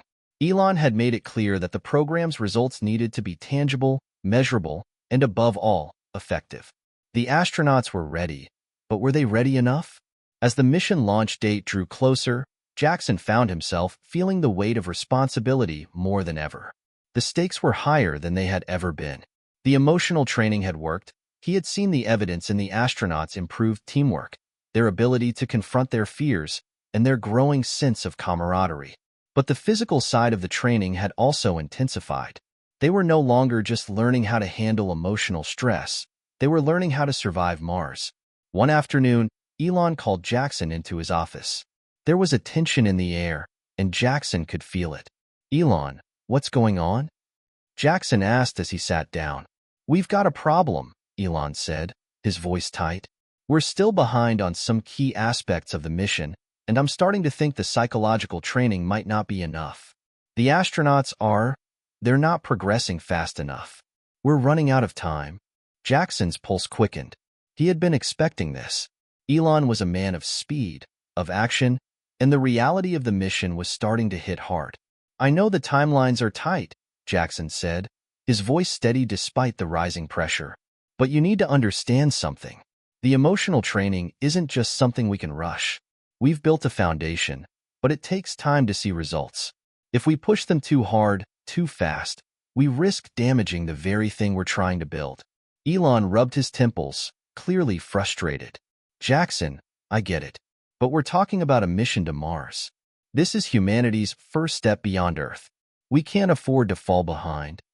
"I know," Jackson replied, his voice calm but resolute. "But the astronauts are making progress. It might not be as fast as you want, but it's real. This is about survival, mental survival. If we skip the emotional preparation, if we don't give them the time they need to truly connect with each other and their own fears, we risk losing them once they're up there. I can't promise they'll all come back, but I can promise they'll be ready to face whatever comes." Elon stared at him for a long time, his gaze piercing. Finally, he nodded.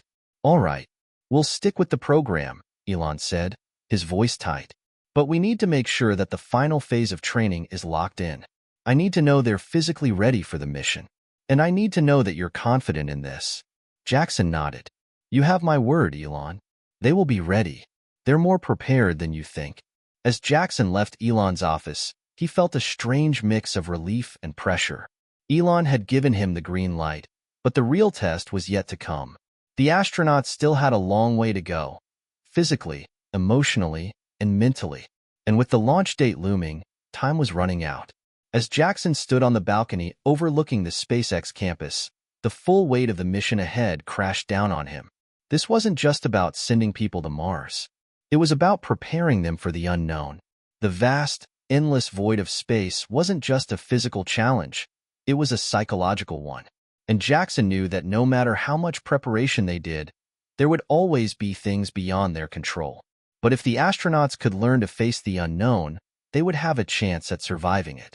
The unknown was coming, and they were about to face it, together. The weeks leading up to the Mars mission were the hardest yet. The training had reached its peak, and the astronauts were no longer just learning. They were evolving.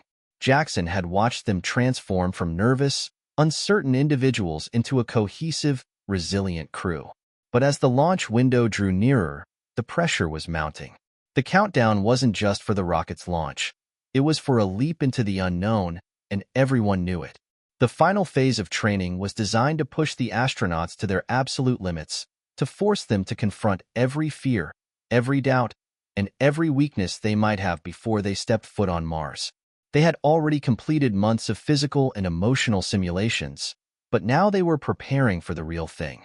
Jackson watched as Sarah Hayes, commander of the mission, stood in front of the team. She was calm, poised, but her eyes betrayed the weight she was carrying. The countdown was in its final days, and this was the last chance for them to confront their inner demons before the journey began. "We've been through a lot," Sarah said, her voice steady, though it was clear that even she was feeling the enormity of the situation. "These next few days are the final test. After that, We're heading into the unknown. There's no turning back. Jackson noticed the way her hands trembled slightly. It was a subtle gesture, but it spoke volumes. She was as human as the rest of them, and even after all the emotional and physical training, the magnitude of the mission was still overwhelming. Lieutenant Marcos Cruz was sitting off to the side, his arms crossed, eyes distant. He was the least vocal of the group, but carried the deepest burden. A decorated Air Force veteran, Marcos had seen combat, survived crashes, and faced countless dangers. Yet nothing had prepared him for the journey to Mars. He had grown up with the idea that space was beyond human reach, something that belonged to the stars, not to ordinary people like him. Now, he was preparing to make history. "Let's run the final simulation," Sarah said, breaking the silence. "We're going to test everything we've learned, how we work together, how we handle emergencies, how we communicate under pressure." Jackson knew this simulation would be different. It wasn't just about getting the astronauts through a series of stressors. This time, it was about making them believe they could handle anything. The idea was to throw every possible scenario at them, from system failures to medical emergencies to psychological breakdowns. But the most important part was their ability to stay calm, to remain present in the face of chaos. The simulation began. The crew was in a confined, lifelike spacecraft mock-up, each one wearing their spacesuits and connected to the various monitoring systems that tracked their physical and mental states. They were cut off from communication with mission control, forced to rely solely on each other. It started simple, a series of unexpected technical glitches. The lights flickered. The oxygen system malfunctioned. The computers crashed. But then things escalated quickly. The astronauts were given a medical emergency. Sarah suddenly collapsed, as if struck by a heart attack. The crew was forced to rely on their limited medical training to stabilize her. Sarah's eyes fluttered open as the crew worked to save her. "This isn't real," she gasped, gripping the edge of the medical table, but she was still terrified. The stress was palpable. Jackson watched, his heart pounding. This was exactly the kind of emotional intensity the astronauts needed to experience, but he knew they had to come through it as a unit. Marcos was the first to act. His face was ashen, but his hands were steady as he worked on Sarah, calmly issuing commands to Dr. Elaine Ortiz, the mission's doctor. Elaine quickly took over, checking Sarah's vitals. "Cruz, I need the defibrillator," Elaine barked, her voice clear and sharp despite the chaos. Marcos rushed to grab the device, his movements precise. For a moment, Jackson saw the old Marcos, the one who had been in countless life-or-death situations before. There was no hesitation in him now. He was performing, not just reacting. "Got it," Marcos said, plugging in the defibrillator. Jackson felt a wave of pride. Despite the intense stress, the crew was working together seamlessly. There were no panicked voices, no doubts. Each person knew their role, and they executed it with efficiency and focus. The simulation continued, escalating further. Suddenly, the ship began to shake as if it had been hit by an asteroid. The artificial gravity systems failed, and the crew was sent tumbling through the cabin. It was designed to disorient them, to test their ability to regain control. The crew scrambled, trying to secure themselves to the walls and floor. Sarah, still weak from the medical emergency, gritted her teeth. "We're going to survive this. I'm not going to let this mission fail." Jackson observed as the team worked with an intensity he hadn't seen before. They were exhausted, physically drained, but they were pulling through. Their emotional training was paying off. Instead of giving in to panic, they were relying on each other, keeping their eyes on the mission. At the end of the simulation, the lights flickered back on, and the crew found themselves in the quiet aftermath. No one spoke immediately, as the weight of the test lingered in the air. It was quiet, almost too quiet. Finally, Sarah spoke up, her voice hushed. "We made it. We didn't just survive, we stuck together." Jackson stepped forward, his heart still racing. He was proud, but he knew they had a long way to go. This was just a simulation, a controlled environment. The real thing would be far more unpredictable, far more dangerous. But at that moment, something had changed. Jackson could see it in their faces. They were no longer just a group of astronauts. They were a team. They had faced the worst and come out stronger on the other side. That night, After the simulation had ended, Jackson sat alone in his office, staring at the countdown clock on his computer screen. The days were slipping by faster than he could keep up with, and the pressure was mounting. The next step wasn't a simulation. It was the real thing. They were heading to Mars. In just a few days, they would be sitting in a spacecraft, racing through the void, headed to a new world. Could they handle the pressure? Could they survive the unknown? Jackson wasn't sure. But for the first time in months, he believed they had a fighting chance. He stood up, grabbing his jacket and heading for the launch pad. The crew was there, preparing for the final checks before their departure. Elon was already there, waiting. His eyes met Jackson's with the familiar intensity. "You think they're ready?" Elon asked, his voice low. Jackson took a deep breath. "They are. They might not be perfect, but they're ready for what's ahead. They've faced their worst fears, and now they know how to survive them." Elon nodded, but there was a flicker of doubt in his eyes. "Let's hope you're right."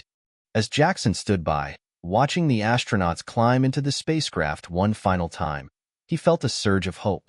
The unknown lay ahead, but for the first time, it didn't seem as terrifying. The crew was ready. They were ready. And together, they would face whatever awaited them on the other side of the stars. The final countdown had begun.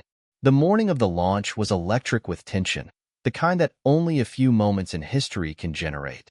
The SpaceX launch pad was a sea of activity, engineers checking last-minute details, technicians making adjustments, and astronauts double-checking their gear. Jackson stood at the edge of the crowd, watching as the team moved with military precision. His heart raced, but his mind was sharp. This was the moment they had all been preparing for. Sarah Hayes, standing at the center of it all, was a vision of calm. Her expression was set, her posture rigid, but there was something else there, something softer, more vulnerable beneath the surface. Jackson could tell she was trying to keep it together for the others, but even she couldn't hide the weight of the moment. "Everything looks good, Commander," one of the engineers reported, giving Sarah a quick salute. "We're good to go." Sarah nodded, her lips pressed together in a tight line. "All right, let's make history." Marcos Cruz was standing just a few feet away, his eyes fixed on the spacecraft that would carry them into space. The Falcon Heavy stood tall on the launch pad, its engines gleaming in the early morning sun. Marcos had seen a lot of rockets in his time, but this one felt different. This wasn't just another military mission or a routine launch. This was a leap for humanity. He had to admit, the pressure was enormous. "You ready, Cruz?" Jackson asked, walking up to him. Marcos didn't look at Jackson right away. His gaze was still locked on the rocket. "I've never been more ready," he said, though his voice was tinged with something Jackson couldn't quite place. Fear? Doubt? Maybe both. Jackson clapped him on the shoulder. "You've got this. We all do." Marcos gave him a small nod, but his eyes didn't leave the rocket. The countdown had begun, and Jackson's focus sharpened. His role in this moment was critical. He had been instrumental in ensuring the astronauts' emotional readiness, and now, with the launch just minutes away, he had to trust that they were ready, not just for the mission, but for the extreme isolation, the unknowns that would challenge them the most. The psychological pressures of space would be far greater than any simulation they had run. As the countdown clock ticked down, Jackson noticed Dr. Elaine Ortiz, the mission's doctor, standing off to the side, taking slow, deep breaths. Her calm demeanor was a mask for the anxiety bubbling beneath. This mission was unlike anything she had ever dealt with in her medical career. There would be no second opinions, no immediate access to Earth's resources. If something went wrong, she would be the only one who could save them. "Elaine," Jackson called out softly, walking toward her. Elaine glanced up, offering him a tight smile. "We're really doing this, aren't we?" "We are," Jackson replied, meeting her gaze. "How are you holding up?" She looked down, hesitating before responding. "It's the uncertainty. In medicine, we train for everything we can predict. But space? Space is unpredictable." Jackson gave a reassuring nod. "We've done everything we can to prepare. The crew is ready, and you'll be ready too." Elaine seemed to take comfort in his words, though the weight of what was ahead was still there. Her eyes were focused, her hands steady, but the thought of a medical emergency in space. something that couldn't be fixed in an instant, lingered in her mind. With only minutes left on the countdown, Jackson watched as the crew climbed into the Falcon Heavy. The hatch closed, sealing them in for the most dangerous journey of their lives. From here on out, there was no turning back. Jackson took one last look at the crew through the large viewing window. Sarah, Marcos, Elaine, and the rest of the astronauts were all visible through the thick glass. Their faces were filled with a mix of calm determination and hidden anxiety, but Jackson could see it now. They were no longer just a group of individuals. They were a team. They had built something unspoken between them, a trust that had been forged in fire. They were ready for the journey. Mission Control, this is Falcon Heavy, came the voice of Sarah Hayes over the comms. We are go for launch. The voice of Mission Control crackled back immediately. Falcon Heavy, you are clear for liftoff. Godspeed. Jackson felt his pulse quicken. The roar of the engines was deafening as the rocket began to lift off the ground. The force of the launch pressed him back into the chair, and for a split second, he couldn't breathe. It wasn't just the physical power of the rocket, it was the realization that this was no longer a training exercise, no longer a simulation. This was real. The crew was heading to Mars. They were leaving Earth behind. As the rocket soared into the sky, a wave of emotion flooded Jackson. He felt a mixture of pride, anxiety, and awe. This moment wasn't just a personal triumph. It was a triumph for all of humanity. They were stepping into the great unknown, venturing into a realm that had been the stuff of dreams for centuries. Jackson had devoted his life to preparing them for this moment, and now all he could do was watch as they disappeared into the sky. Liftoff in T-minus 30 seconds, Mission Control announced, their voice calm and measured despite the momentous occasion. The rocket continued its ascent, each second carrying the crew further from home and deeper into the unknown. Jackson watched, almost holding his breath, as the Falcon Heavy left Earth's atmosphere, the blue sky turning to dark blackness. The reality of space, the infinite void that had always felt so distant, was now within reach. The crew, each of them, was part of something bigger than themselves. They weren't just astronauts. They were pioneers, explorers. They were the first humans to embark on a journey to Mars, the first to face the trials and tribulations that lay ahead. As the rocket pierced the clouds, Jackson allowed himself a moment to breathe. This was their moment. The mission had only just begun. In the control room, Jackson felt a tap on his shoulder. It was Elon Musk, standing just behind him, a rare smile on his face. Jackson, we did it, Elon said quietly. You did it. Jackson turned to look at him. For the first time in a long while, he saw a different side of Elon. Gone was the relentless, demanding CEO. For the first time, there was a flicker of humanity in his eyes. No, Jackson said softly. We did it. They did it. Elon's smile widened. You know, this is the first time in history a mission like this has been attempted. Do you think they're truly ready for what's ahead? Jackson thought for a moment, watching the rocket disappear into the vastness of space. I do. They're ready. They faced their fears. Now, it's time to face the universe. As the rocket became a distant speck against the blackness of space, Jackson felt the weight of the moment sink in. They were headed to Mars, yes, but they were also heading into the great unknown, where the answers to the biggest questions about humanity and the universe waited. In the years to come, the world would remember this moment, the day humanity took its first step onto another planet. But for Jackson, this was more than a historical event. It was the culmination of years of sacrifice, of preparation, and of belief. It was a journey into the unknown, and he knew, deep down, they were as ready as they would ever be. And with that, the countdown had ended. The journey to Mars had begun. The hum of the spacecraft's engines was the only sound inside the cabin. Sarah Hayes, Marcos Cruz, Elaine Ortiz, and the rest of the crew sat strapped into their seats, their eyes glued to the monitors, their minds focused on the task ahead.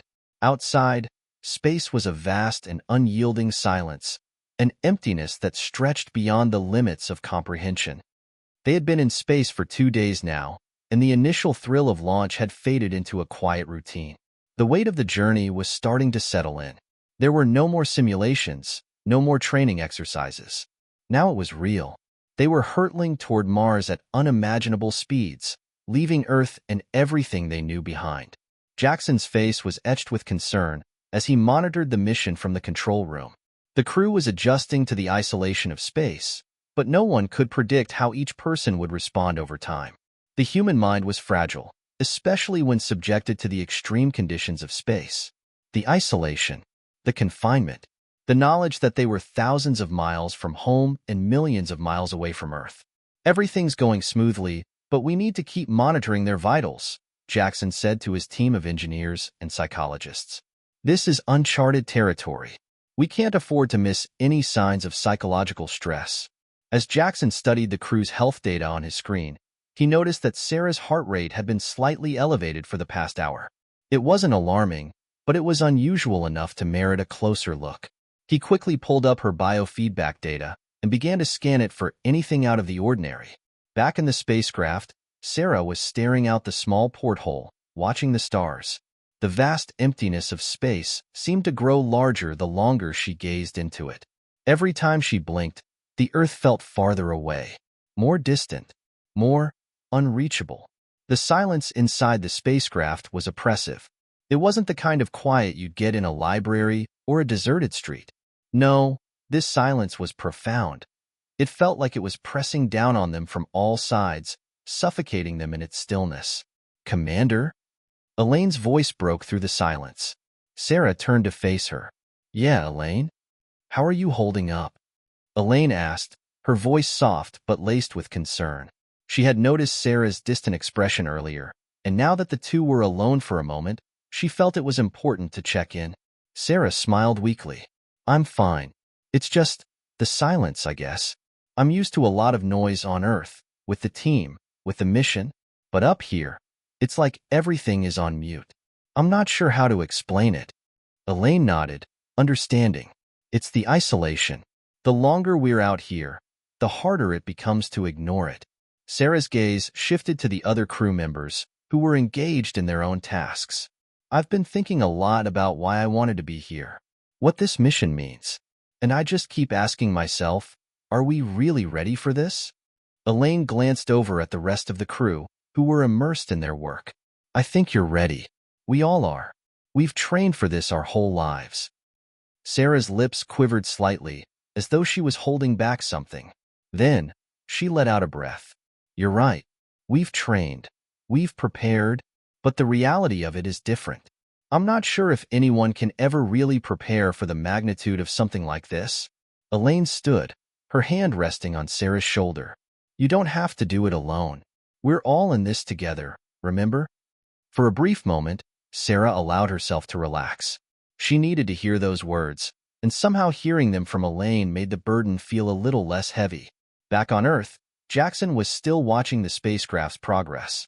The crew had experienced some minor turbulence during the first few hours after launch, but now things were beginning to settle into a routine. Still, he couldn't shake the feeling that they were teetering on the edge of something he couldn't fully understand. "Jackson," Elon's voice interrupted his thoughts. Jackson turned around, surprised to see Elon standing behind him, a slight frown on his face. "What's going on?" Elon's expression was serious. "I've been reading the reports on the crew's vitals. Something's not right. We need to make sure they're handling the psychological pressure." Jackson sighed. He'd seen this coming. "I'm aware. I've been keeping a close eye on Sarah's heart rate. It's elevated, but it's not unusual for the first few days." Elon raised an eyebrow. "It's not just Sarah. I've been looking at the entire crew's data. They're all handling it differently, but the isolation is getting to them. We might need to intervene." "I don't think it's time for intervention just yet," Jackson replied, his voice firm, "but I'm watching them closely. I'll contact Sarah, just to check in." Elon gave him a hard look, but then nodded. "Keep me updated. And if you need anything at all, don't hesitate to reach out." In the spacecraft, Sarah was still staring out into the abyss when her comm system crackled to life. It was Jackson. "Sarah, this is Jackson. How's everyone doing in there?" Sarah's voice came through, steady but with a trace of something else behind it. "We're good, Jackson. Just adjusting.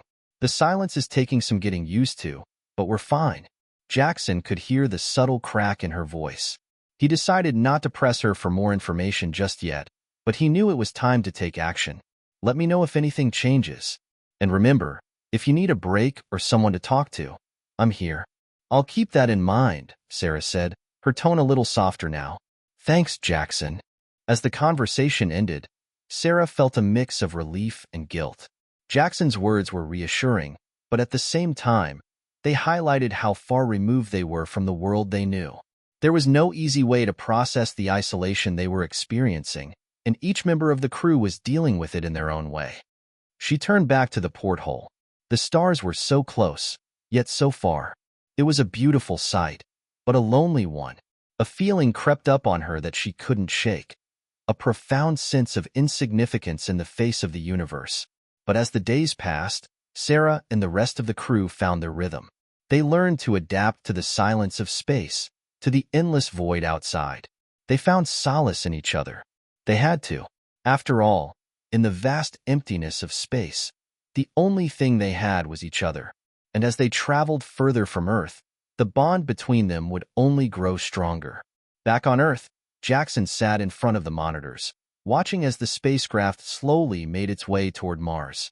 There was a long road ahead, and there would be challenges. But for now, the crew was handling it. The silence of space was immense. But together, the crew was learning to fill it with something far more powerful than mere sound. They were filling it with their courage, their strength, and their unshakable determination. The days blended into one another, each a series of routine tasks and quiet moments of introspection. The spacecraft's interior had become both their refuge and their prison. Sarah Hayes and the crew had adapted to the confines of their floating world, but as they crossed the halfway mark of their journey, something began to shift. It was subtle at first. The hum of the engines, once a comforting background noise, now seemed to reverberate in a way that was hard to ignore. The flashing monitors, once a reassuring presence, now felt like a constant reminder of their isolation. The familiar routine of monitoring systems, conducting experiments, and checking each other's health reports began to feel almost suffocating. Sarah felt it first. She had woken up early that morning, unable to sleep through the quiet buzzing of the spacecraft. The cabin was dimly lit, and the cold metal walls seemed to echo her restless thoughts. The stillness of space outside was overwhelming, and in that moment, she was hit by a wave of something she couldn't quite name. It wasn't fear. It wasn't panic. It was something deeper, more primal. A sense of disconnection from everything she had ever known. Elaine Ortiz, noticing Sarah's distracted demeanor as they went over the crew's health reports, approached her. "You okay, Commander?" she asked, her voice laced with concern. Sarah's eyes darted up from the screen. "Yeah, I'm fine. Just getting used to the space, I guess." She paused, then added, "It feels different today, like the walls are closing in." Elaine studied her for a moment. "You're not the only one. Everyone's feeling it. The isolation, the silence, it's getting harder to ignore." The two women exchanged a look. They had been trained for this, of course, mentally and physically prepared for the rigors of space travel. But there was no way to train for the psychological toll that came with venturing into the deepest, darkest corners of the universe, cut off from everything and everyone. In the control room on Earth, Jackson was staring at the data coming in from the crew. He noticed a slight dip in their emotional stability scores. Nothing catastrophic, but significant enough to catch his attention. "I'm seeing small fluctuations in their psychological data," Jackson reported to Elon, who was standing nearby, a pensive look on his face. Elon frowned, his hand running through his hair. "It's only natural. They're in the middle of deep space. We anticipated this. But how much of a dip are we talking about?" "It's not enough for a full intervention," Jackson replied. "But the longer they're out there, the harder it will get. We may need to prepare for more serious issues down the line." Elon nodded, clearly weighing the situation. "Let's keep monitoring, but I agree. We need to stay ahead of this. Keep me posted on any changes." Back on the spacecraft, Marco's crews had been growing more withdrawn. His usual enthusiasm and optimism had given way to a quiet, almost somber demeanor. He spent more time in his quarters than he usually did, staring out the small porthole at the stars, lost in thought. Sarah noticed it the most when he wasn't at his station during a routine systems check. "Marcos, is everything all right?" she asked over the comms, her voice carrying a hint of concern. A few moments passed before he replied. "Yeah, I'm fine. Just thinking about everything, you know?" "I know," Sarah said quietly. "It's hard not to. This mission, it's bigger than any of us. And the silence, it gets to you after a while." Marcos didn't respond immediately. Finally, he spoke, his voice tinged with a note of uncertainty. "I've been wondering if we're really ready for this. What happens if something goes wrong up here? What happens if we can't handle it?" Sarah's heart sank. She could hear the doubt creeping into his voice. She knew that feeling, the one that gnawed at you when there was no escape from the vast, endless void of space. "We're ready, Marcos," she said firmly. "We've trained for this. You've trained for this. Don't forget why we're here." But even as she spoke the words, she couldn't shake the nagging doubt inside her own mind. Could they really handle the unknowns that lay ahead? Were they truly prepared for the mental strain that would come with the long isolation?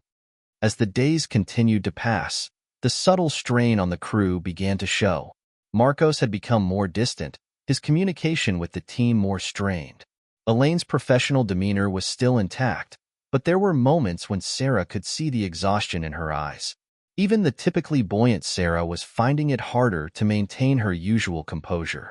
Every time she checked the data, she could see the psychological toll the journey was taking. One evening, Sarah decided to call a meeting. They couldn't afford to ignore the strain any longer, not with the mission at such a critical stage. The crew gathered in the small conference area of the spacecraft, each of them looking a little more worn than before. "I've been noticing some changes in all of you," Sarah began, her tone calm but firm. "The isolation, the quiet. It's hard, I know, but we can't let it break us. Not now." There was a long silence before Marcos spoke up. "It's not that easy, Sarah. The longer we're out here, the more it weighs on you. I've been trying to keep it together, but I don't know how much longer I can do it." Sarah looked at him, her heart heavy. She understood what he meant. None of us are immune to it, but we're in this together. We have each other. If things are starting to feel too much, speak up. We can work through it. The others nodded, but there was a sense of uncertainty in the air. They were all afraid to admit how hard it was, afraid to show weakness in front of each other. "But what if we can't work through it?" Marcos's voice was a whisper now, filled with raw honesty. "What if one of us breaks? What happens then?" There was a long pause as the weight of his words hung in the air. No one spoke immediately. The fear of what might come next was unspoken, but present in every glance. The unknowns of this mission were not just external. They were internal, deep within each of them. "I'll keep an eye on everyone," Sarah said quietly, her voice betraying her own uncertainty despite her best efforts. "We'll get through this. Together." As the meeting ended, the crew returned to their duties, but there was a lingering sense of unease. Space had a way of magnifying everything. The loneliness, the fear, the doubts that no one had expected to surface so soon. Jackson watched the crew's data closely. The tension he had felt from Earth now mirrored what was happening on the spacecraft. The psychological strain was starting to show, just as he had feared. But there was still hope. As long as the crew could communicate openly, as long as they kept supporting each other, they might be able to ride out the worst of it. For now, all he could do was continue monitoring and wait. The silence of space had always been beautiful in its own way. But in moments like these, it was terrifying. It had been 23 days since launch. The crew of the Artemis had settled into a new routine, a monotonous one that felt like an endless loop of tasks and sleepless nights. They were only a few days from the halfway point of their journey to Mars, but the isolation had begun to chip away at their resolve. Sarah Hayes, once the strong and composed commander, now spent more time pacing the small cabin than leading the team. Her fingers drummed nervously on the control panel, a rhythm she hadn't realized she'd picked up. The hum of the spacecraft had become a constant in the background of her thoughts, a sound that no longer soothed, but rather unsettled her. Marcos had been unusually quiet. His optimism, once a pillar of the crew's morale, had evaporated, replaced by a creeping sense of dread.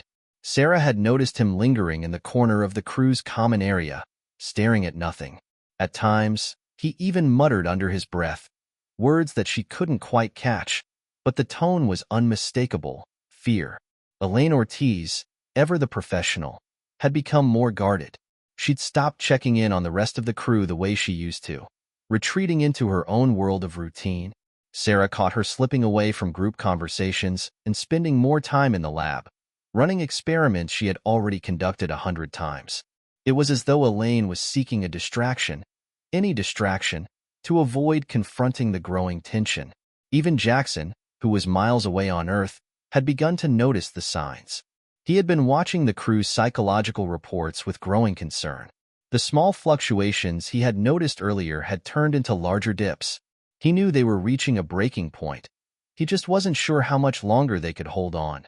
One afternoon, as Sarah reviewed the latest data from Mars, she felt a shift in the air. She glanced up at the monitors and saw that the crew's vital signs were beginning to show signs of instability. Heart rates slightly elevated, breathing patterns irregular.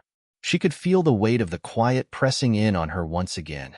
"Hey, Elaine," Sarah called out, trying to break the silence. "How's everything going with the experiments? Any new data?" Elaine didn't respond immediately. She was staring at the screen, her fingers hovering over the keyboard as if frozen in place. When she finally turned to face Sarah, her eyes were clouded with exhaustion. "Nothing new. I've run these tests before, Sarah. It's hard to keep going. I don't know how much more of this I can take." Sarah blinked, taken aback. She had expected some form of resistance. After all, this was a difficult mission, but not this level of vulnerability from Elaine. The woman was usually so composed, so focused. "Elaine, what are you saying?" Sarah's voice was quiet, a hint of concern threading through it. "Talk to me." "I'm saying that I'm scared, Sarah," Elaine admitted, her voice cracking. "Scared of what's happening to all of us. We've been out here for almost a month, and I don't feel like I know anyone anymore. We're all just drifting." Sarah felt a pang in her chest. She had been trying so hard to keep everyone together, to maintain a sense of unity and purpose, but Elaine's words hit harder than she expected. "Are we all just drifting?" Before Sarah could respond, the comms crackled, cutting her thoughts short. "Commander, this is Jackson," came the familiar voice. "We need to talk. I'm seeing some serious fluctuations in your crew's emotional stability. You need to check in with everyone. Now." Sarah's stomach tightened. "Understood, Jackson. We were just discussing the situation. We'll start with a crew-wide meeting." Jackson's voice softened, though there was a sharp edge to it. "Sarah, they're not just tired. There's something deeper going on. They're starting to crack. Don't ignore it." She nodded, even though he couldn't see her. "I won't. Thanks, Jackson." A few hours later, Sarah gathered the crew in the small conference room, the heavy atmosphere thick with unspoken tension. Everyone shuffled in, avoiding eye contact, their faces drawn with fatigue.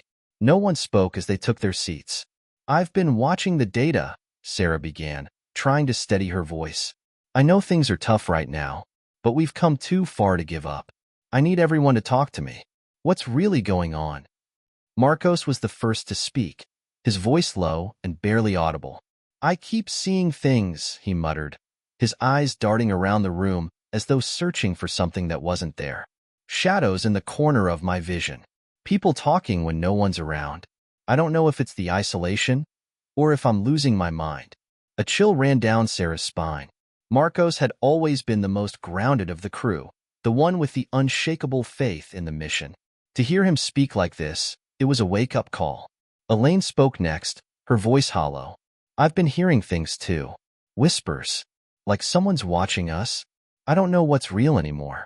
It's like the walls are closing in. We're all alone in this, and it's too much."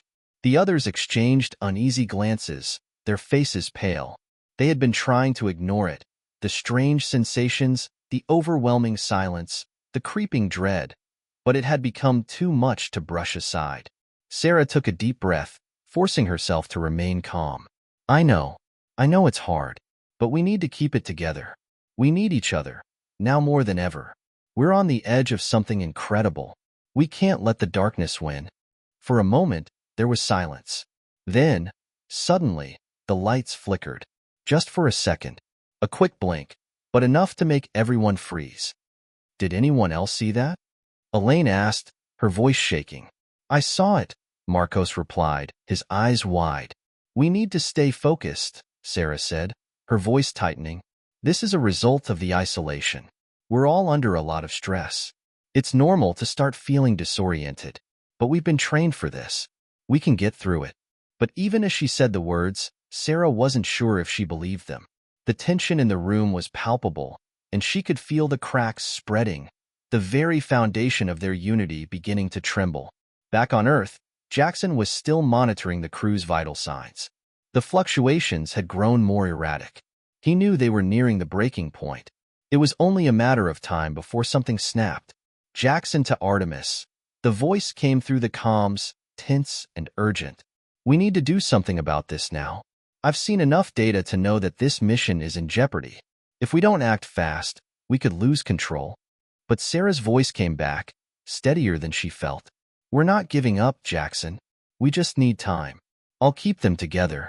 Jackson hesitated, then finally spoke, his voice barely more than a whisper. Just remember, you're not alone out there. None of you are. Back on the spacecraft, Sarah looked at her crew, her family in the vast emptiness of space, and wondered how much longer they could hold on. The silence was louder now than ever before, and in its depths, it was beginning to drown them. The next few days felt like an eternity. Sarah couldn't shake the feeling that something was fundamentally wrong. The crew's moods had darkened, their anxiety palpable. The once seamless coordination among the team had devolved into fits of irritability and silence. Even their interactions had become strained, each conversation fraught with underlying tension, as if they were all walking on a knife's edge. Space, once the source of their ambition and excitement, had become a void in which their deepest fears festered. No one dared to voice it aloud, but each of them had begun to wonder the same thing. What if we're never going to make it home? It was on the 31st day of their journey that the breaking point came. Elaine had been working late in the lab, as usual, trying to distract herself from the creeping panic that was consuming her thoughts. She'd run the same tests over and over again, analyzing data she already knew by heart. It was almost automatic now. The hours spent staring at glowing screens, waiting for something, anything, to break the monotony. But then, something did happen. The lab lights flickered, and for a brief moment, everything went dark. Elaine froze. It wasn't just the flickering lights that unsettled her. It was the overwhelming sense that she wasn't alone. The darkness wasn't just a loss of light. It was something far more sinister. She felt as though a shadow had moved over her, something large and oppressive that had been waiting in the corners of the room. Her breath hitched in her chest as she quickly reached for the comms. Sarah? Sarah, are you there? Her voice trembled slightly, betraying her panic. There was no immediate response. Elaine's fingers gripped the console tightly, her eyes darting around the room. The sense of being watched, of something out there in the void, grew stronger by the second. She tried to shake it off. Get it together, Elaine, she thought. It's just the isolation. It's just the lights. It's nothing. But it wasn't nothing. A sudden, high-pitched whine echoed through the lab, the kind of sound that made her teeth ache and her skin crawl. She turned to the main terminal, her heart racing as she saw something strange on the screen. An unfamiliar series of numbers, far outside the range of the expected data. She had no idea what it was, but the pattern was unmistakable. A coded message, distorted but unmistakable. Before she could analyze it further, the lab doors flew open with a loud bang. Sarah stood there, breathless. Her eyes were wide with alarm. Elaine, we need to talk. Now. Elaine took one last glance at the screen, her heart still pounding in her chest. Did you see that? She asked, her voice shaking. I didn't see anything, but I felt it, Sarah replied, her tone hard with urgency. We can't ignore this anymore. The crew's breaking down. The system's failing. I need everyone in the common room now. Elaine didn't argue. She followed Sarah out of the lab, her mind reeling from the discovery, and from the creeping sense that something was watching them, something that had been waiting. The crew assembled in the common room, the atmosphere thick with unease. It was the first time in weeks that Sarah had ordered a full meeting, and the gravity of the situation weighed heavily on all of them. They sat in tense silence, waiting for her to speak. "Everyone's feeling it," Sarah began, her voice low and steady. "The isolation is getting to us. But there's something more. I need to ask you all, have you experienced anything strange? Any visions? Any disturbances? Something out of the ordinary?" There was a long pause. No one spoke immediately. Then, one by one, each crew member began to share their experience. "I've been hearing things," Marcos admitted, his voice shaky. "Whispers. They're so faint. I'm not sure if I'm imagining them or if it's real. But sometimes, it feels like someone's talking to me." Elaine nodded slowly. "I saw something on the terminal. A coded message. I don't know what it means, but I think it's someone trying to communicate." Sarah's eyes widened. "You saw it too? What was it? Was it human?" Elaine shook her head, her voice barely above a whisper. "I don't know. It wasn't human, but it felt like a warning, like we were being watched." The room fell silent as the weight of their words sank in. There was an almost palpable tension in the air, like something was about to snap. Jackson's voice came through the comms, sharp and clear. "Sarah, what's happening? I'm seeing more abnormalities in the data. The crew's psychological stability is deteriorating rapidly. We're on the edge of a major crisis." Sarah rubbed her eyes, trying to think through the fog in her mind. "Jackson, we're dealing with something we don't understand. I don't know if it's a malfunction, if it's the isolation, or if it's something more."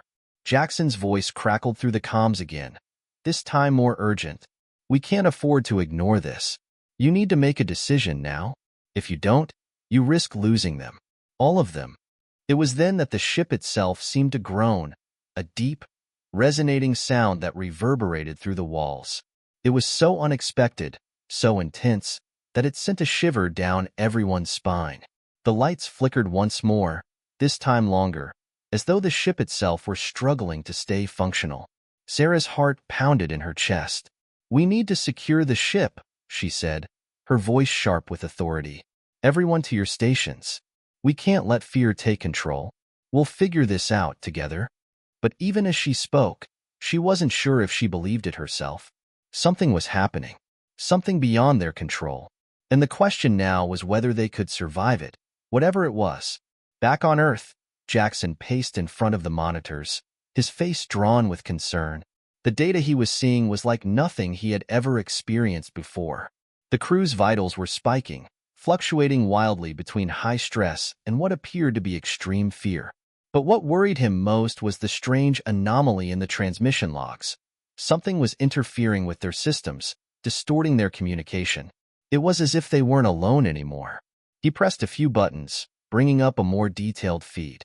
His breath caught as the screen revealed something he couldn't explain. A blip, far out on the edge of the spacecraft's radar, moving in and out of range. It wasn't a comet or a satellite, nothing natural. It was something else, and it was coming closer. Back on the Artemis, the crew had split up to secure the ship, each team member struggling to maintain a sense of normalcy in the face of growing panic. Sarah stood in the command center, looking out at the endless sea of stars. Her thoughts were interrupted by the sound of the comms crackling again. "Commander," came Jackson's voice, low and trembling. "We need to prepare for the worst. Whatever it is, it's not just affecting your crew. It's controlling them. They're in danger, Sarah. We don't have much time."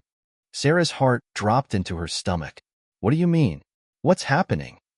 "I don't know yet," Jackson replied, his voice strained.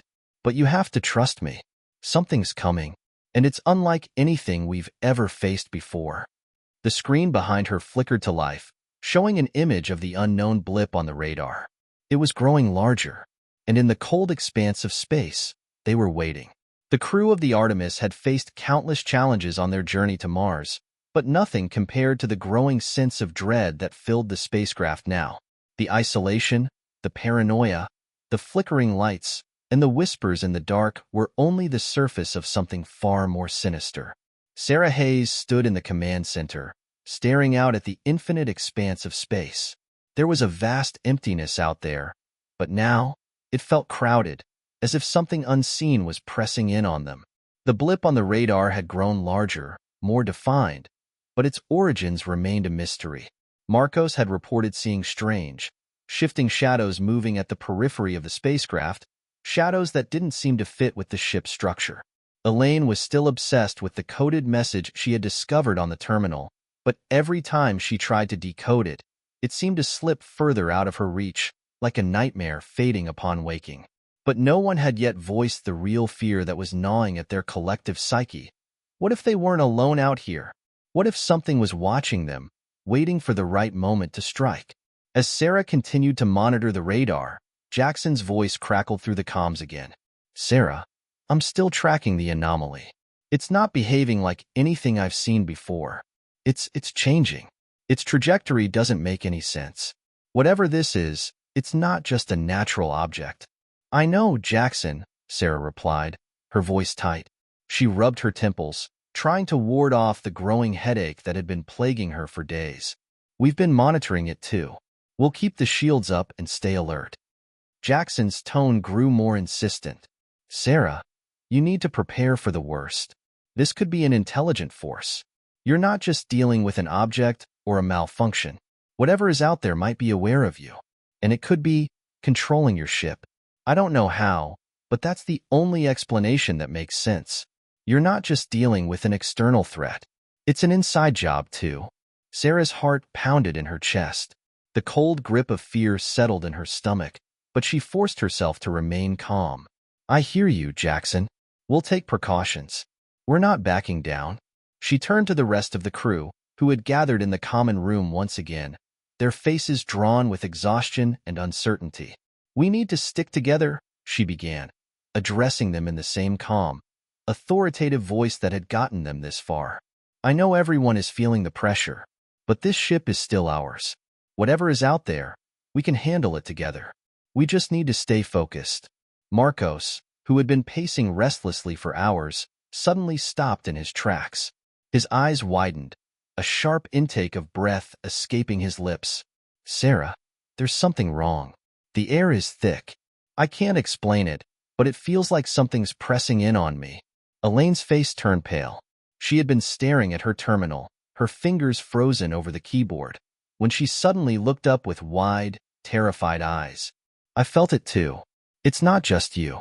The entire ship, something's happening. The temperature's rising in certain sections of the ship. The systems, they're malfunctioning. But not randomly. It's intentional. Jackson's voice came through again, this time even more urgent. Sarah, I'm tracking a massive surge in your power grid. I can't pinpoint the source. The anomaly is interfering with your systems. It's inside the ship. Sarah felt her pulse quicken. The horror of the situation was starting to sink in. Whatever had been watching them from the dark reaches of space was no longer just a distant threat.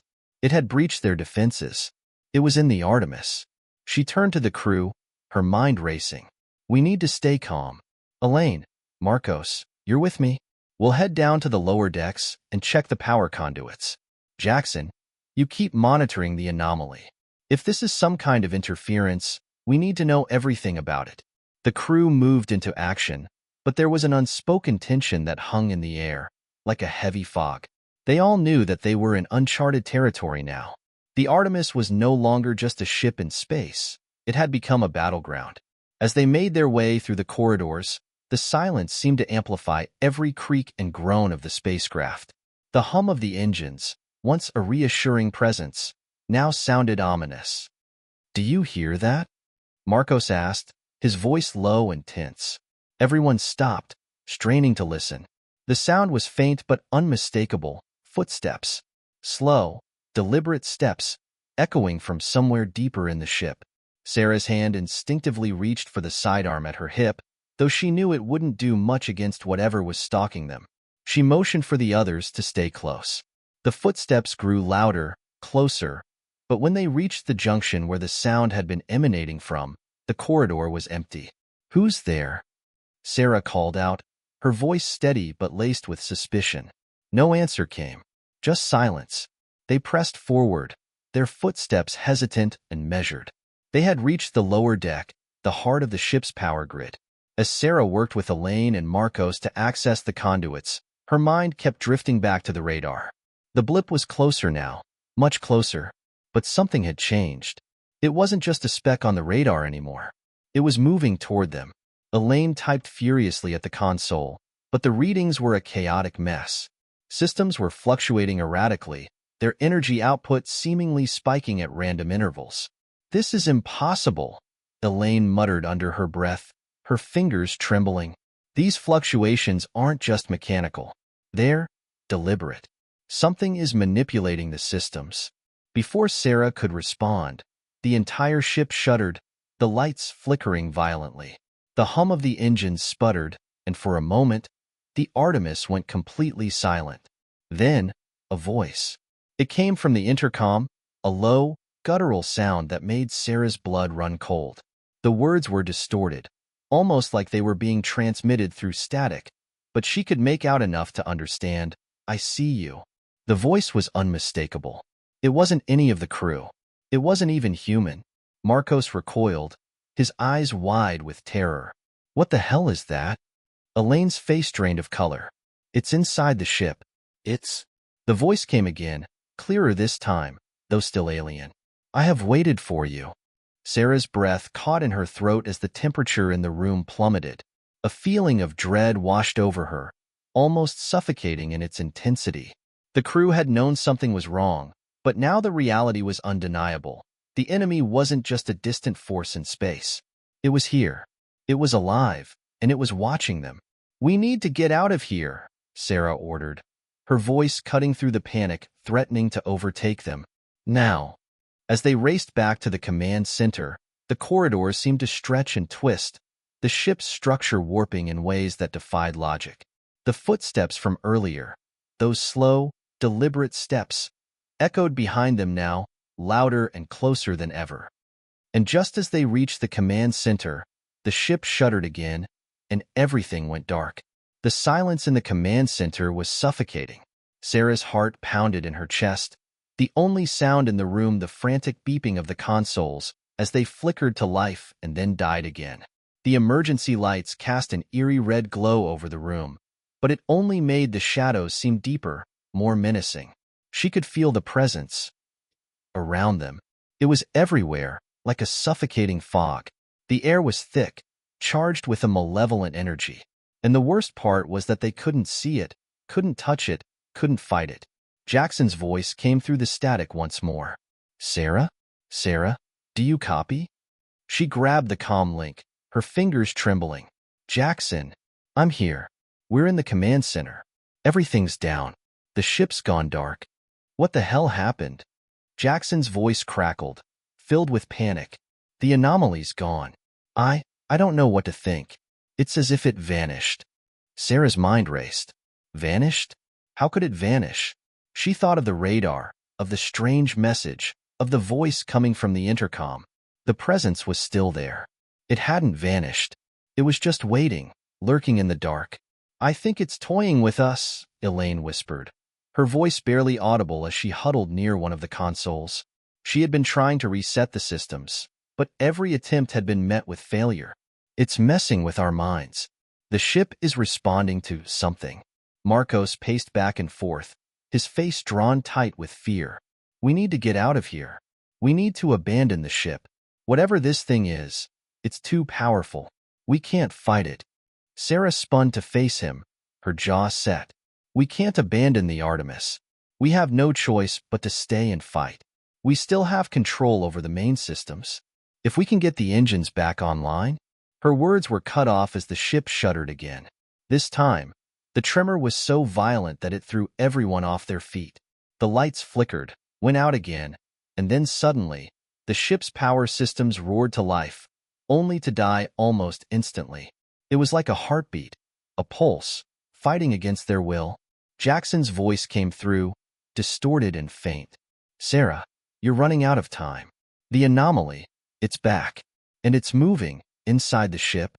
Before she could respond, the emergency alarms blared, their shrill sound echoing through the ship. It wasn't the usual system failure warning. No, this was different. This was a distress signal. Sarah, Marcos said, his voice breaking through the chaos. What the hell is going on? A cold shiver ran down Sarah's spine as she looked out the windows of the command center. The stars outside had shifted. No longer was the distant expanse of space a comforting backdrop of infinite possibility. It had become wrong. The stars were out of alignment. There was a distortion in the blackness, an unnatural bend in the fabric of space itself. Then, she heard it again. The voice. I see you.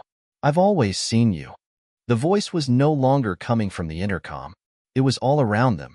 It echoed in their minds, in their very souls. The walls of the command center seemed to ripple, as if the ship itself were warping under the weight of the presence. Sarah's grip tightened on the console. It's not just inside the ship, she said softly, almost to herself. It's inside us. It's in our heads. Elaine stumbled back, her hands shaking as she backed away from a nearby wall. We need to stop it.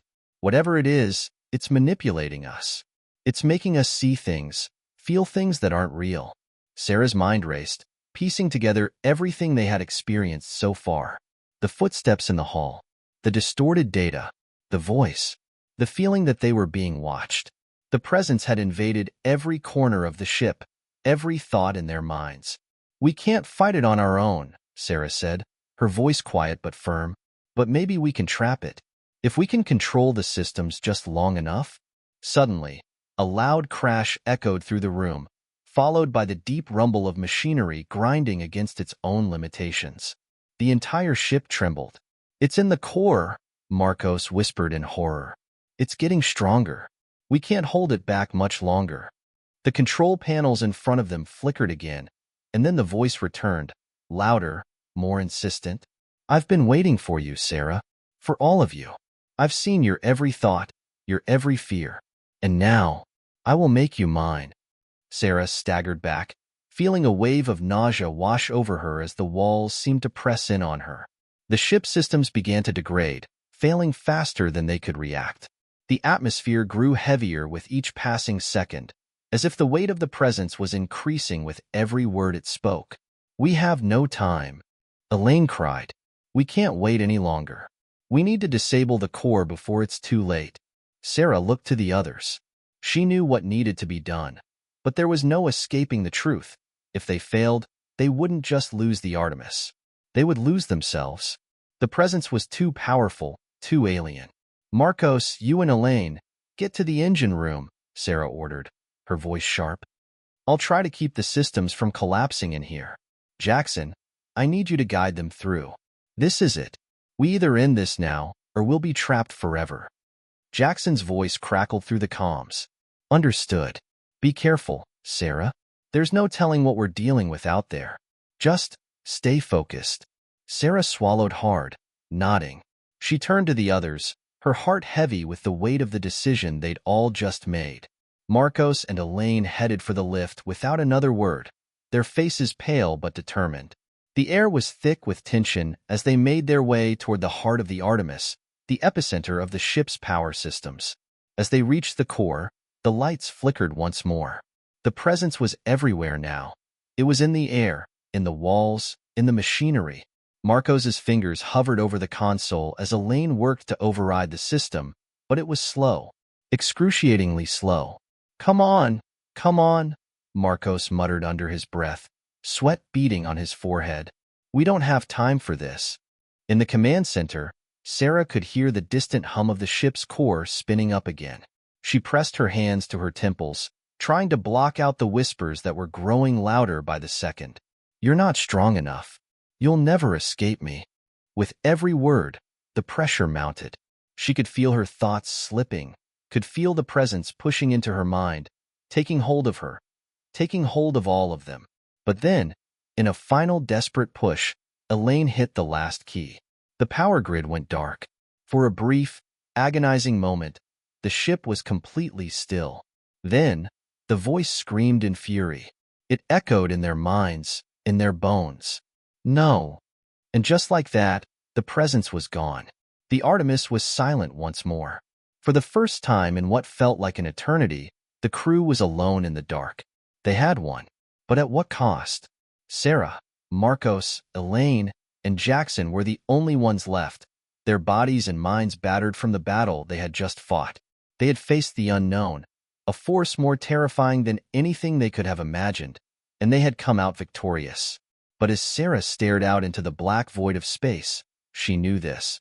They had only just scratched the surface of the mysteries that lay out there, waiting. There would be more, and they would face it together. Hit subscribe and leave a comment with where you're watching from. This story might just spark a new beginning. What's one thing that always pushes you forward, even when things get tough?